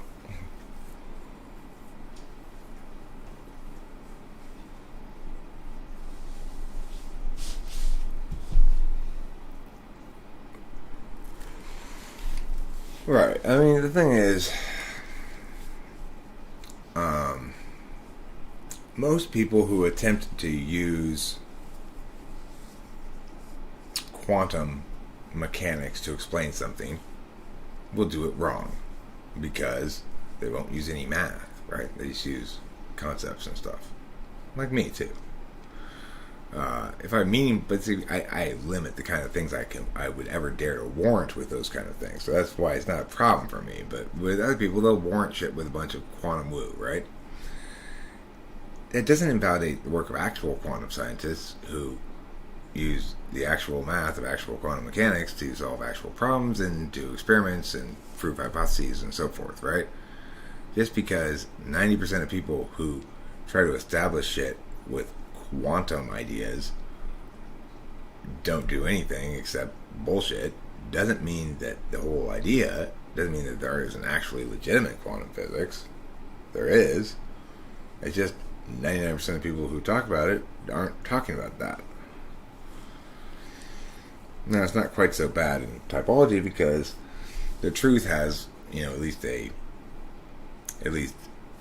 a settled foothold, if not a sizable one, And it's not as though my ideas aren't disseminating; they are. People come here with confusion. They rarely leave here more confused. They may leave here needing to reassess their understandings and stuff, but they don't leave here they may need more stuff cleared up as well, but I'm not saying stuff that's fundamentally going to cause them confusion because it's not going to ultimately contradict the other stuff I'm saying. It's not true of everybody else, and for everybody else, if the person involved in thinking about the thing starts thinking deeply about it, they're going to encounter questions the other person can't answer and can't explain what it means that they can't answer it. There are plenty of questions I can't answer, but I can tell you specifically how that should impact part of So if you're not doing that sort of evaluation on your own arguments, then well, that's when you wake up one day and there's poo all over your face. You don't know how it got there. Turns out it was the wrongness fairy come to take the wrongness from underneath your pillow and spread poo on your face. That's what the wrongness fairy does. Thank you. Thank you, baby. Oh, loving kitty. Oh, so loving. A loving wonder. Wonder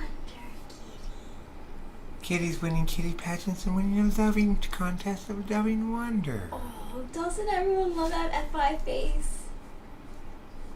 Kitty, you're so wonderful. Look how soft you look. Listen to Daddy.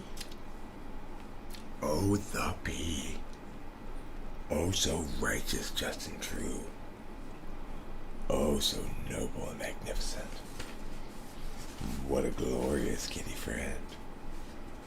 What an important kitty friend. Oh, yes. Oh, yes. These are the sort of things that one must tell one's cat. If you're not keeping your cat...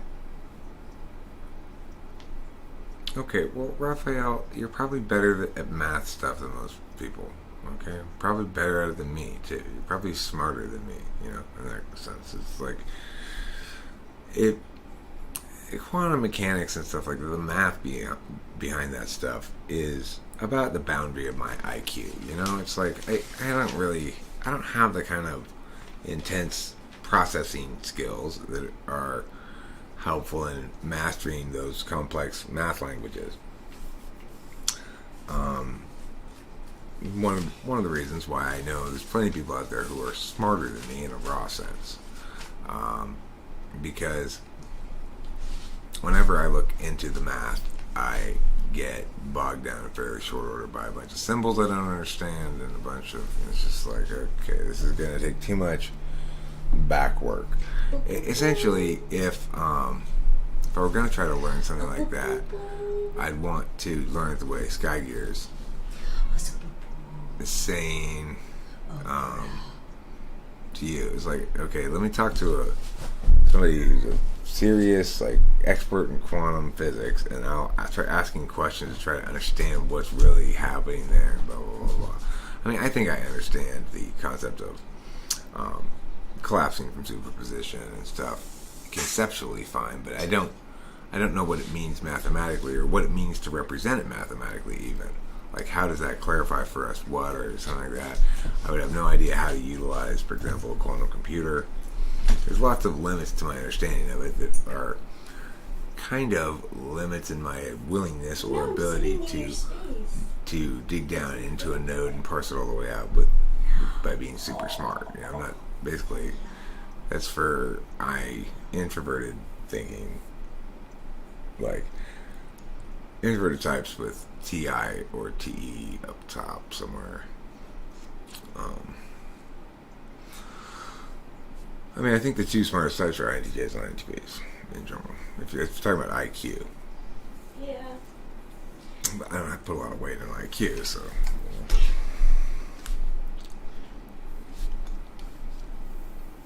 Oh, what a lucky Rachel. You're getting the kitty loving time.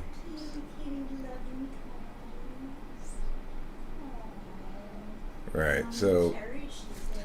like, one thing I was reading the other night that I thought was really interesting about quantum mechanics is that I favor a deprecated understanding of it, or one that most physicists now dismiss. The original notion about quantum mechanics I just learned the other night reading this is entirely consistent with my notion about observation, which is that observation essentially collapses superposition, that it's an unmeasured but measurable force. And that notion's been dismissed in general but not disproved, and none of the other notions of explaining it have been proved. So I'm sticking with that explanation until I believe otherwise for good reason.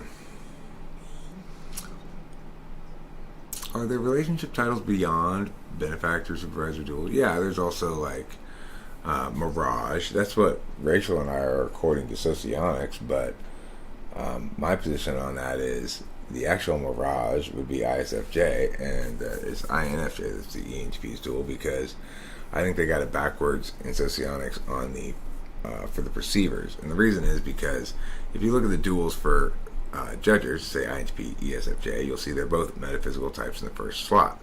But if you look at the duals for perceivers like ENTP, ISFJ, they're different. SI is physical and E is metaphysical. So to get that to be the same, I think the proper equivalent is actually ENTP, INFJ, not what they say ENTP, ISFJ.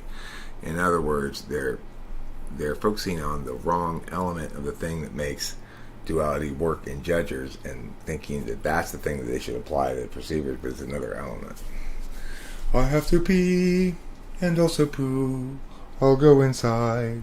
I wonder if you, Rachel, could take over here and talk to people about your fear of beer and bears and deers, your fear of here and there and weirs. Sure. What does collapsing mean in terms of the equation graph of the wave function? I mean, yeah, see, it's like, okay, see, that's when you start getting into this weird math issues. Like, okay, how was it even a wave function at all before it? If it was uncollapsed, how was it even a wave function? Say that it's uncollapsed would suggest that it has no waveform, right? That's the kind of shit that leaves me just going, okay, fuck this. It's too hard. What do you think about the incentive to get students to take physics by saying they'll go to like Six Flags if they take the class?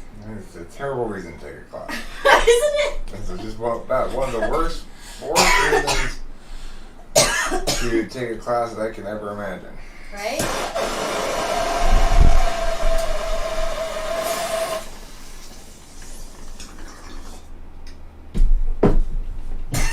Oh my freaking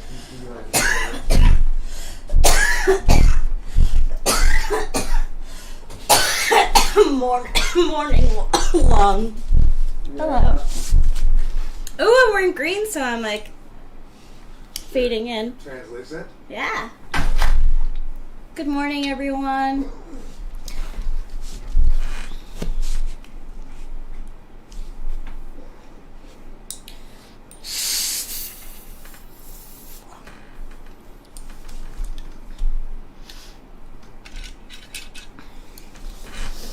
How many of you study socionic type relations?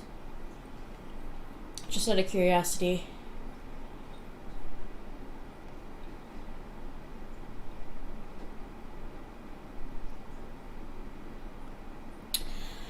You know, Sky Gear, I feel like it's...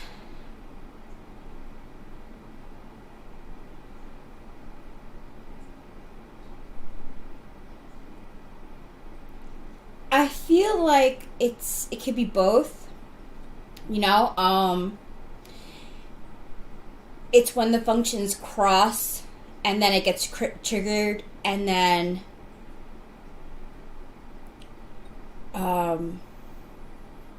because I think that's why when we interface, some people can misinterpret what we say and do. And ultimately what we mean, so it can get confused. Interfacing can it's metaphysical. Mostly.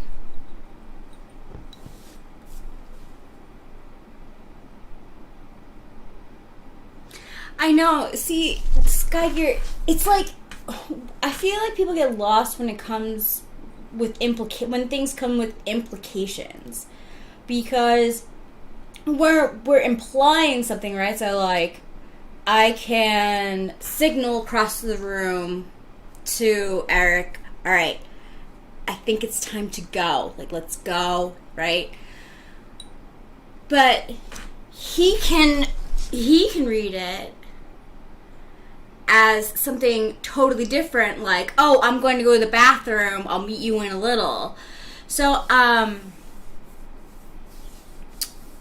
think, yes, there are, like, implications. And I think that most people, when they're interfacing, are trying to get those implications across. And the closer that you are in proximity to the person, I think the more easy it is to interface. But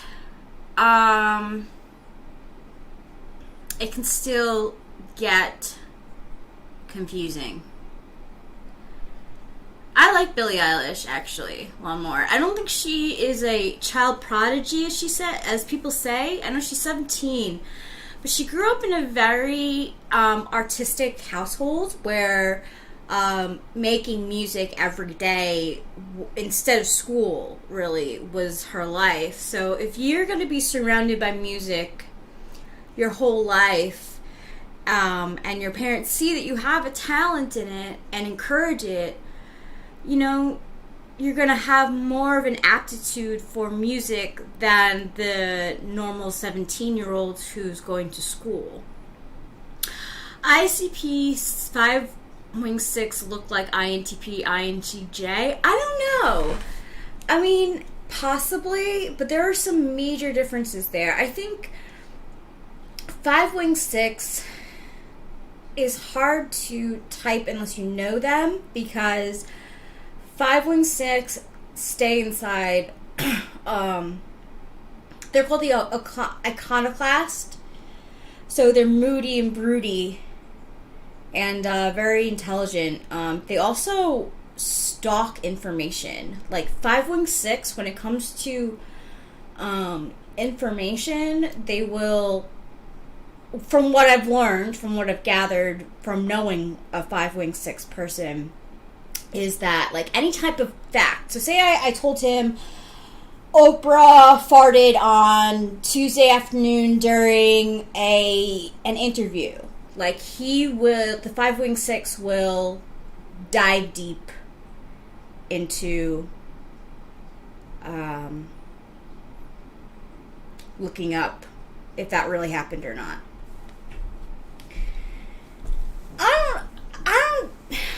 I don't know if Billie Eilish is depressed. I don't think she's depressed. I think she's just an emotional person. I don't think she's depressed, though. Actually, I think she's one of the lucky ones. She has a very supportive family, Billie Eilish. The only reason why I'm saying this is because I saw a documentary based on her, and of course, documentaries can lean either way. But from what it seems is that her parents really wanted her to have a musical, free, independent. Oh shit! Stay where you are, baby. Don't worry about it. I'll take that from you. Lifestyle. Thank you. And they gave it to her, and I think, as she has grown, as a teenager, I think she's become more close with her family, because she has that support from her family, but also she is understanding the industry more. And as a teenager, that is a huge benefit. Because rumor has it she's a bulky sweater wearer. She's a huge bulky sweater wearer. That's all she wears. She says she doesn't like to wear things that show off her shape. Ah, INFP. Yeah. She's definitely INFP. I thought she was INFP. A lot of people say that she's INFJ because of her eyes, but I don't think so. Here's the thing about bulky sweaters. It's not necessarily the case that every INFP wears bulky sweaters, but if you find somebody who does wear a ton of bulky sweaters, it's basically for sure that they're INFP. You have said that SE leads to follow-up on planned action. Is it because SE is the intentional manner used in follow-up, or is it because it creates a desire for plans being materialized? No, it's the intentional manner used in follow-up. It's the least... It's the intentional manner that's sort of least describable because it's not attending in any way other than the doing of it, you know? In other words, it's what we don't typically consider cognition, but rather action. But of course, action is a form of cognition. It's still paying attention to something. It basically is the alternative of getting distracted by other ideas, which is any. Which reminds me, before I get distracted by these things here, wouldn't FI be more important for the latter? FI decides what you want. TE says how to get it in a dynamic physical system. SE does the things to get it. And, SI remembers the decision to do them. Fourier analysis? Let me Google that. I started a bath inside, so... Oh, good. I gotta be out here much longer, but if Rachel wants to continue, she obviously can do that, but... I think I'm just gonna hang out and listen to music. Okay. It's a hottie out there. Fourier analysis is the method of defining periodic waveforms in terms of trigonometric function S. The method gets its name from a French mathematician and physicist named Jean-Baptiste Joseph Baron de Fourier.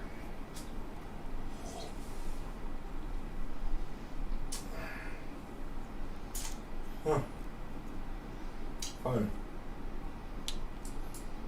Well, that's the sort of stuff that I just like, okay. A little too mathy. A little too mathy for old host Eric. So I guess we're going to wrap this up since I'm taking a bath now. And Rachel's gonna say she's gonna listen to some music. Yeah, unless you guys have questions about INFJs, I can really help you with that. And even ENTPs, living with Eric, actually, if you want to talk about types with me, I can give you a less scientific, but probably still accurate based on my experiences. I know that people have mentioned that a lot, that I talk from my experience, which is true. But I do that because it's the only way that I know. I mean, I don't think you talk from your experience. I think you begin with a general principle and then produce an example produce an experience as an example. Yeah, because I think it's important.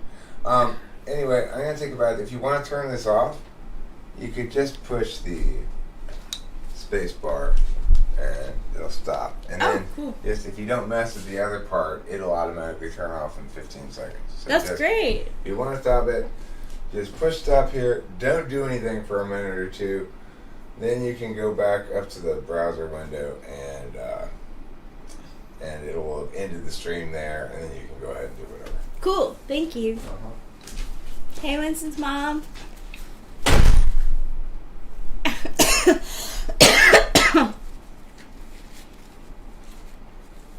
There might not be Joy or Dawn dish soap.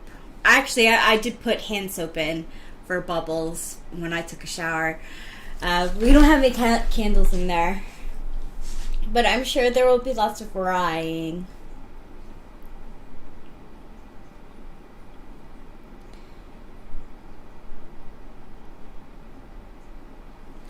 So, instead of army, do you still want to go to the army, Raphael?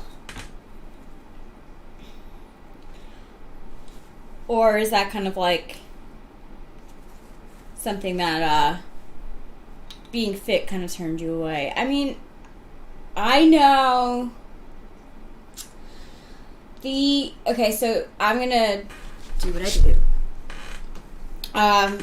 I know a lot of INTJs who have actually pretty strict workout schedules. They like to run. They like to do a lot of cardio. From what I've noticed, the dudes that I dated who were INTJ, they were runners, or they played like one of them played baseball for a little bit as a pitcher, but mostly running. And running can really like get you in shape.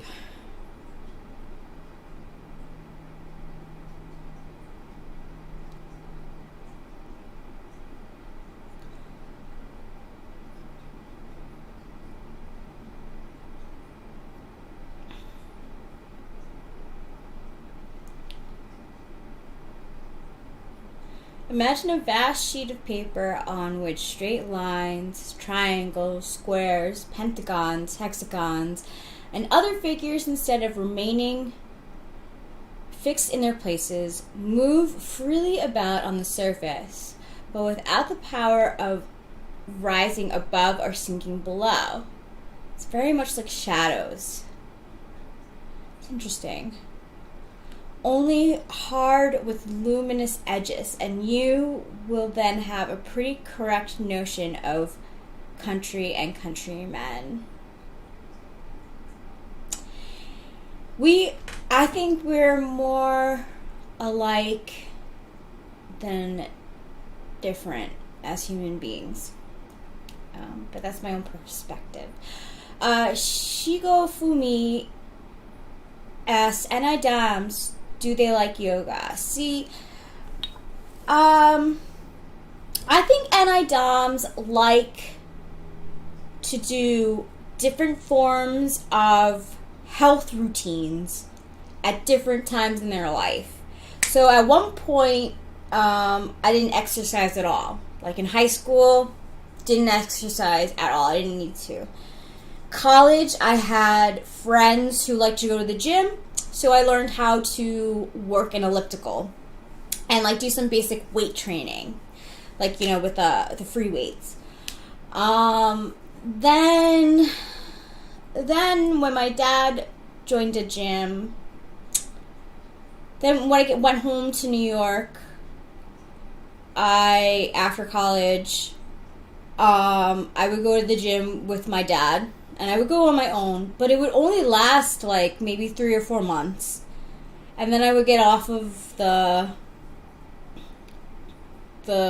doing that. I like cardio also. I think NI Doms do like yoga. I like yoga as well. But again, like I said, like I go through trends. Like there was one time where I was doing yoga every morning. 5 minutes every morning I was doing 5-minute or 10-minute yoga. And then it became extremely difficult for me as an INFJ to be doing steps every day. Because a lot of times when you're doing yoga, it goes from one position to the next position to the next. You're not standing still. So because of that, I got turned off to it. So do I do yoga? Yes. But I can't say that I'm committed to any sort of health regimen at all. I change all the time. We bike ride now, and I really enjoy that. But again, I find when I go and I totally get you, Rafael Avieros. Sometimes I would pretend not to go to the gym because I'm like, oh, I don't need to really lose weight, but I could tone up a little bit more, you know? Like, Winston's mom, I guess it's an NI Dom thing where, like, the regimens kind of change, but we do somehow manage to be on some sort of, it's either, like, all or nothing, kind of. A little bit, with maybe a little shades of gray here and there. Did I ever do the walk of shame at college? Oh my gosh, I can't believe you're asking this question because yes, I have. Only once, and it was with a boyfriend. So I really don't it wasn't total shame. So I was dating this guy, and the next day was like the day that parents pick up their children. So it was like one of the last days of college. So the night before, me and my boyfriend, we had like a big like goodbye celebration because we didn't know if we were going to see each other over the summer. So we hung out all night and all morning, and I'm like, oh crap, like I need to go back to my place because my parents are coming today to pick me up. So I take my, like kind of like more party clothes from the night before, and I'm like dodging the main roads without my shoes on because my feet were killing me from my heels from the night before. And yes, I did the walk of shame in front of parents picking their kids up to go home. It was so embarrassing. I literally was dodging in between trees so that people couldn't see me.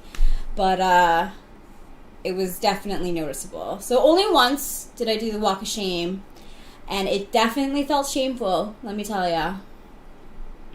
Yeah, oof, was right. I was like, oh my gosh, I'm like, I really hope my parents don't come at the same time that I'm like, my hair was all sleeped on, and, I had a nicer outfit because I was out the night before, so that's how that goes. SE is like using my left hand. I can do it, but after a while it's uncomfortable. Exercise is like that for me. I go full throttle, then suddenly stop after a while. Yeah, me too, Winston's mom. I don't know what it's gotta be, that lesser, having, I don't know, I gotta study the rest of INTJ. I don't know what slot it is. Is it enforced for you as well, Winston's mom? I'm glad you do a little more. I like to be honest. When I was younger, I was very shy, and because I was shy, I didn't really know how to talk to people well. So I used to make up lies. Okay, cool. No, so it's the fourth slot then. Is that correct? INTJ also has SE fourth? Yeah. Yeah, FITI is the difference. Yeah. So that makes sense then. Because SE, it's like, because I'm TE polar, I try to make up a lot of stuff with doing SE. For instance, since I'm such a metaphysical person, I do a lot of things on the internet. I do a lot of things in my head. I do a lot of things like written on paper. But I'm not out in the world very much. So sometimes, I get the urge to do that. Like, I'll be like, I've been in the house way too long, or I have been researching this like numerology thing for like 40 minutes. I need to get out of the house. I need to get some SE on. Like, I'll do exercises. And I'll go for like 2 miles sometimes. I come back, I'm exhausted, I have a good night's sleep. But it's nothing to say that I'll do it the next day. It's never consistent. It ebbs and flows. And I think that's what happens with the fourth slot, It ebbs and flows, like with Eric having his fourth slot SI. It ebbs and flows for him. Like, there's peaks where he's really, really hungry and he has to eat, like, right away. And then there's times where he doesn't even notice it. Or there's times where, like, he'll go days without taking a bath. I mean, I do this too, so, I'm not criticizing, I'm just, going by what I see, and then, then all of a sudden he'll be like, you know what, I'm gonna take like, right now, he's indulging in a bath. But he doesn't do it every day. Like, he doesn't take the time to indulge. Yeah. Yeah, he's definitely making, like Winston's mom was saying with the candles and everything. But he's doing it for SI. He's doing it for mostly those SI feelings. I had a bath today too. 8th and 4th slot can really look very similar because they're not really consistent.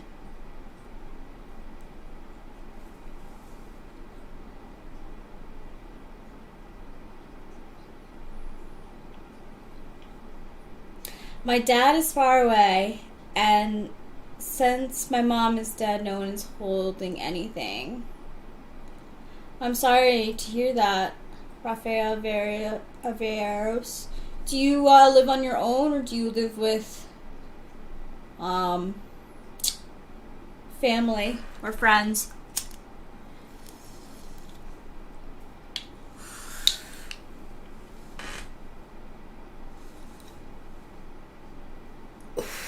That's an interesting observation, Lawnmower. Doctors in general are kind of rude, in my opinion. Pediatricians, on the other hand, are generally nicer. Yeah, I actually would say the same thing. In fact, there's a running joke that a lot of adults like to continue going to their their pediatricians for a long time because of that. Because they get the more of the compassion and empathy than they would get with their, adult practitioner.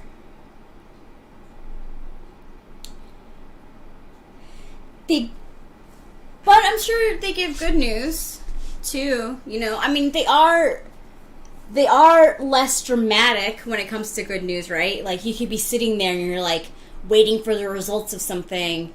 And they come in and they're like, well, it's just, it's just congestion in the nostrils.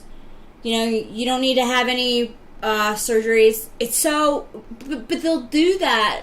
Doctors will do the same thing. They'll walk in closer. All right, we got your test results, and it shows that you do have a virus. You're just going to have to let it run through your course. We can recommend you take this, and this too. Yeah, they don't... Adult doctors treat adults like adults. They don't... they're not known for giving lollipops and sugarcoating things like pediatricians. So,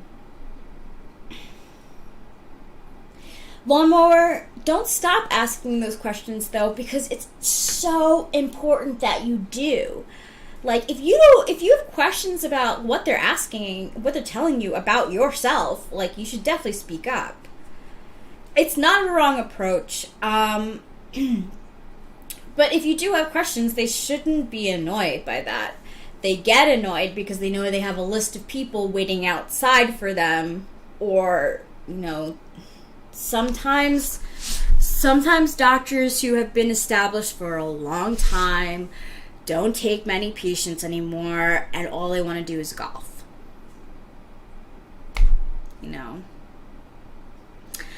I find it comforting. I don't know if I find it comforting, but I can say that I have definitely gone to the doctor. Like, this past time, I had an ear infection, and my whole left side, all of my glands were swollen. So I was really scared because at the time I was taking lithium.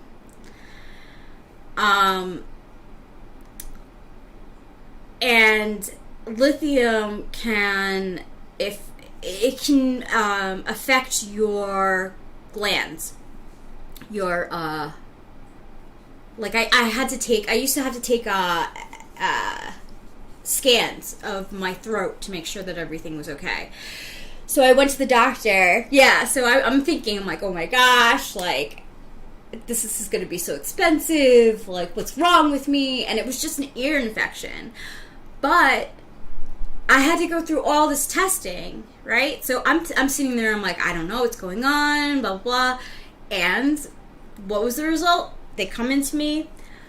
All right, so you just have an acute infection in your ear. You're going to have to take antibiotics for, 10 days. So, and if I had probably something with the lithium wrong, they would have been like, yep, you know, you have something, you're gonna have to watch your lithium, blah, blah, they have a regimen for me to do. They just tell you the facts. I have to say, that's kind of an art form that I don't have. If I had to give people news, whether it was good or bad, you really do have to go in there with a neutral kind of position, because people's emotions waver. And I think it is best to give neutral tone when a person is a doctor. But it's a common thing that a lot of 20-year-olds, especially when they're on that brink of going from a pediatrician to a regular doctor, having their own insurance, when they're in their 20s, that they like to try to stay with their pediatrician because the pediatrician, you know, is going to be more empathetic and understanding, or try to make you feel better a little bit more.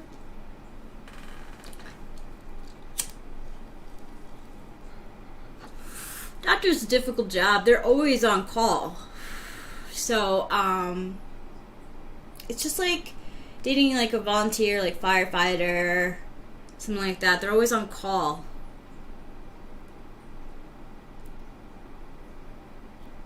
That's good, Sean Ryan Barron. That's the way, you know, they're gonna, do you find that they learn? Do they find that they learn from their mistakes? I mean, some kids never will.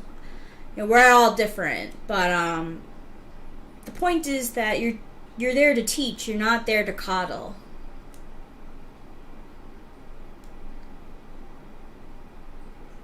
Well, that's good. That, do you go to, how old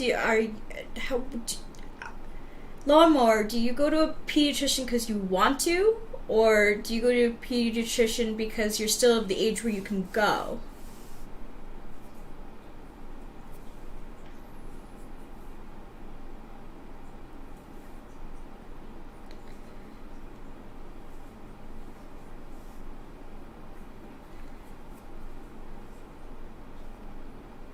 That's good.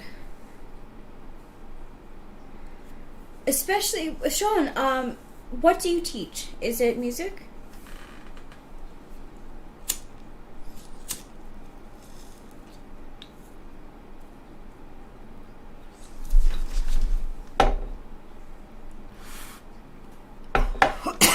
Piano. So,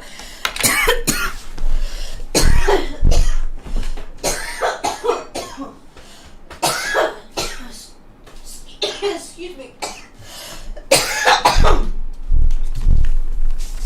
That's good. Then I'd say that if they learn to appreciate the growth, that's important in piano, because I remember my sister, she played the drums in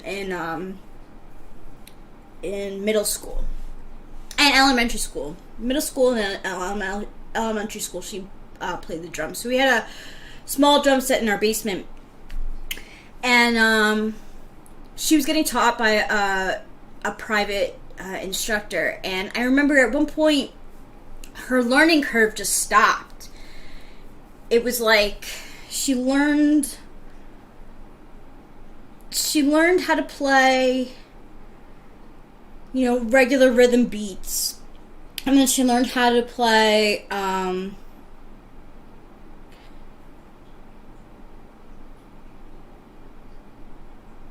one of the Ringo's drum beats from a song from Abbey Road. You know, the one that gets like doo doo doo doo doo doo doo doo doo. It's like, I don't know. It's really like it's really banging. And after she learned that was it. She didn't go any further with the drums. It was just kind of like she learned the basics. She learned a song that she wanted to play, and that was it. So, I mean, so did she grow? Yeah, a little bit, but she didn't continue with it. So, it's good, Sean Ryan Barron, if, you know, the ones who stick around and who enjoy your teaching grow from it.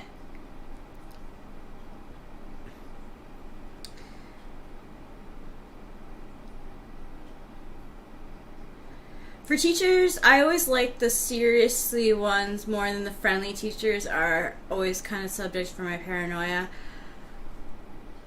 It's funny that you say that, Lawnmower, because you're welcome, Shona and Baron. Because I think that being an effective teacher, you definitely have to set firm boundaries. I think being firm is better than being wishy-washy, definitely. Because then the students don't respect you, and forget about homework being handed in. You'll never get homework handed in. You'll get people who study sometimes for the tests, but they're not going to give a shit because you can't control the class. It's a very difficult thing to do. But then I literally had a teacher who was in the Marines. He had come from being in the Marines, and he was very respected in his work and in the Marines. He was high ranking. I think it was in the Vietnam War. And he ran his classroom like that. And my grades went so low because I could not keep up with his standard. And it was in a subject that I really enjoyed, history. It was American History Part 2. And you get into the politics of Europe a little bit and stuff, and I can't remember a thing from that class except for when we watched a video, because I was so afraid of doing something wrong in the class. It just didn't work for me. But that's being TE Polar, He was all about TE. He was all about homework has a certain regimen. When you raise your hand, it has a certain regimen. The way you answer your questions has a certain regimen. That's way too much TE. By the end of the semester, I was happy that I got a C. It was just too strict. But I always felt bad for the newer teachers who couldn't control a class, because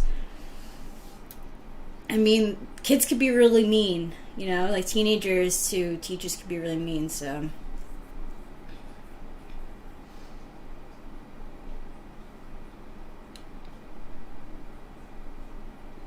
You have the urge to tie her up.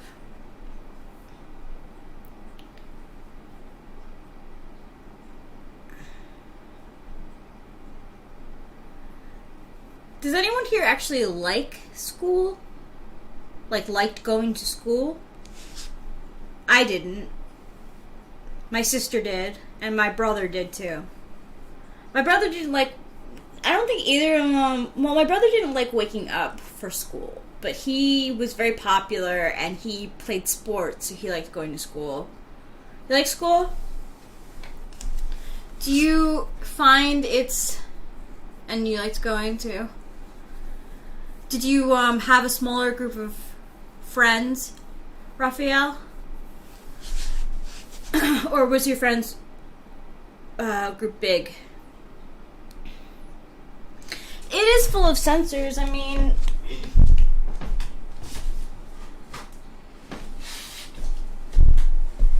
Here's the thing.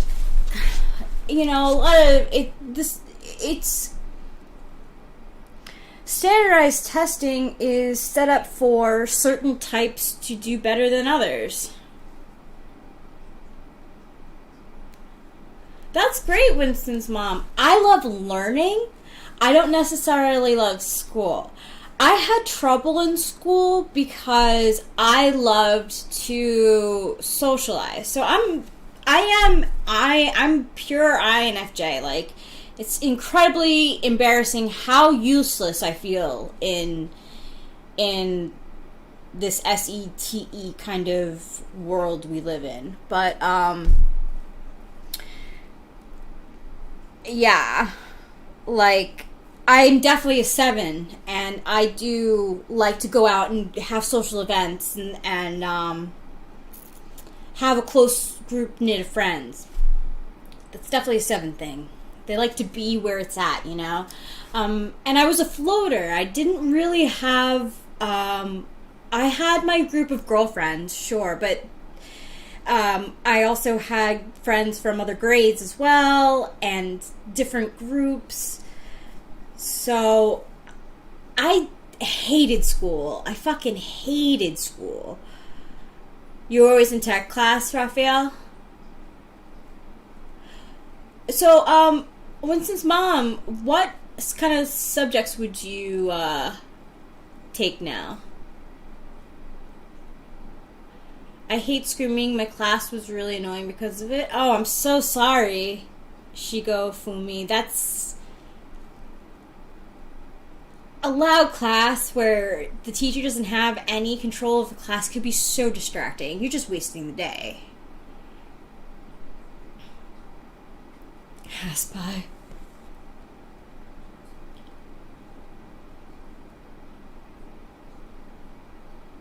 Cool. Back in New York, I used to take what they called what do they call it? Adult education classes. So, Nassau Community College would hold classes that teachers, either teachers from the school or teachers from outside the school, I guess adjunct teachers, would teach a variety of different things. I got a thing in the... I don't know, your community college might have something too. Or, a big campus might have some classes that you can take before enrolling. That way you get kind of like a sense of, oh, that's great. That's so great, Winston's mom. I can see that for you. I plan to apply for grants and become an MBTI planner, maybe take the Big 5 certification test, and I want to get a doctorate. That's great. I used to want to get a doctorate too. There are times where I think about, I was a paralegal for a while, and yeah, so Gyrolam, you're right. Not all adult education is equal for sure. But that's why it's that's why they show it to you so you can test it out before you actually take the class. I think it's way cheaper than enrolling yourself as a student full time or even part time. It's classes usually are like anywhere from like $75 to $150.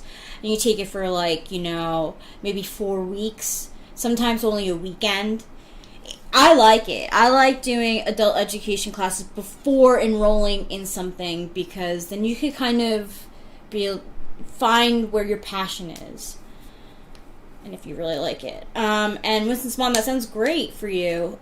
Now, I would love, if you do the Big 5 certification test, I would love you to rewrite the score descriptions because they're so black and white that when I took the Big 5 test and I tested for, so it's ocean, right?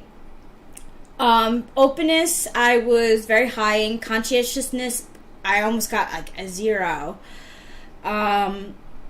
Neuroticism, or no, was that ocean? Yeah, neuroticism or adaptability, I was high in.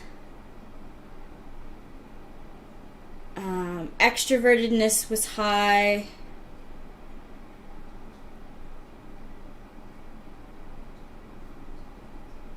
I don't remember, but it's the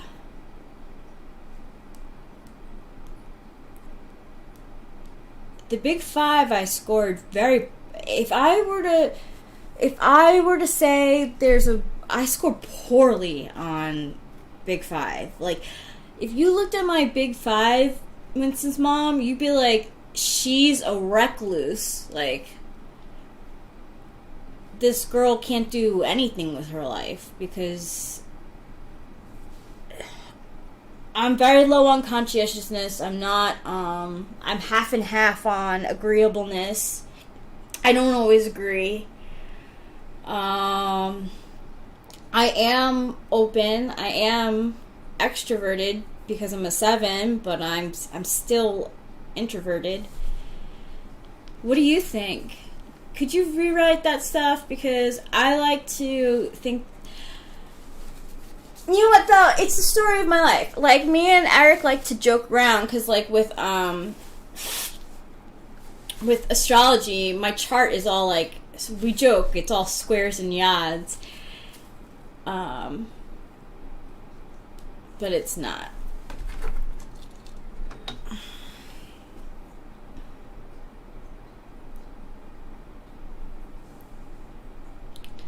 Ocean is what it stands. The big 5 is OCEAN, ocean. So openness, that's the big 5. Openness, conscientiousness, extroversion, adaptability, or agreeableness, and neuroticism.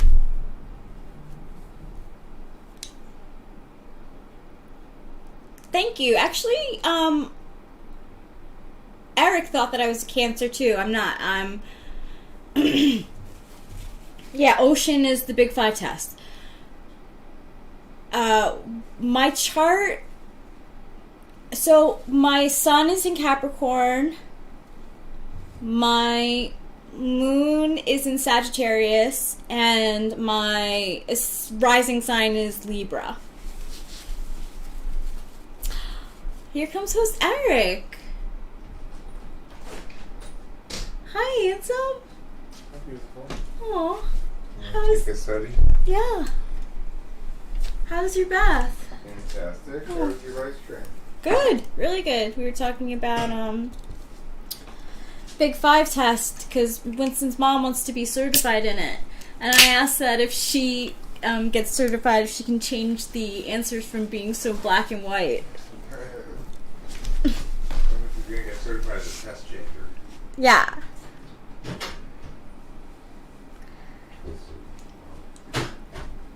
That's the test I took. I took it maybe a year and a half ago.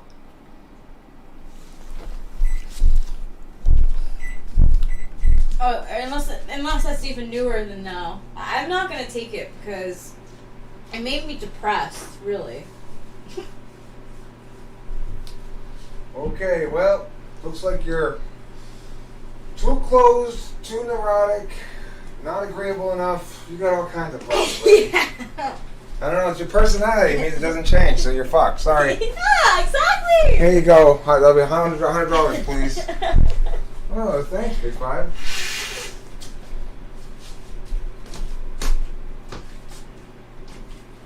Thanks for making my native way of being into a normative failing. I appreciate that. That's what I was expressing. Oh no, the long stream is something like 8 hours. No, 10 hours. Or 10 hours. Yeah. Oh. Yeah, it was 10.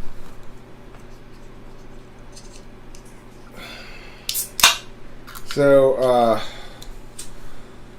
I'm inclined to wrap this up here, if you're cool with that. Uh-huh. And eat those corn dogs.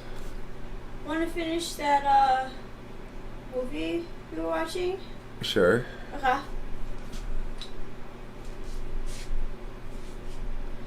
Anyway, I will see y'all later. Just to make sure that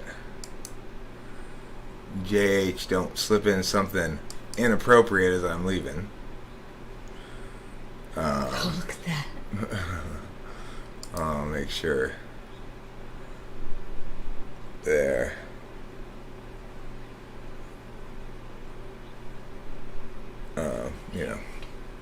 Yeah, properly. Okay, so, see you later.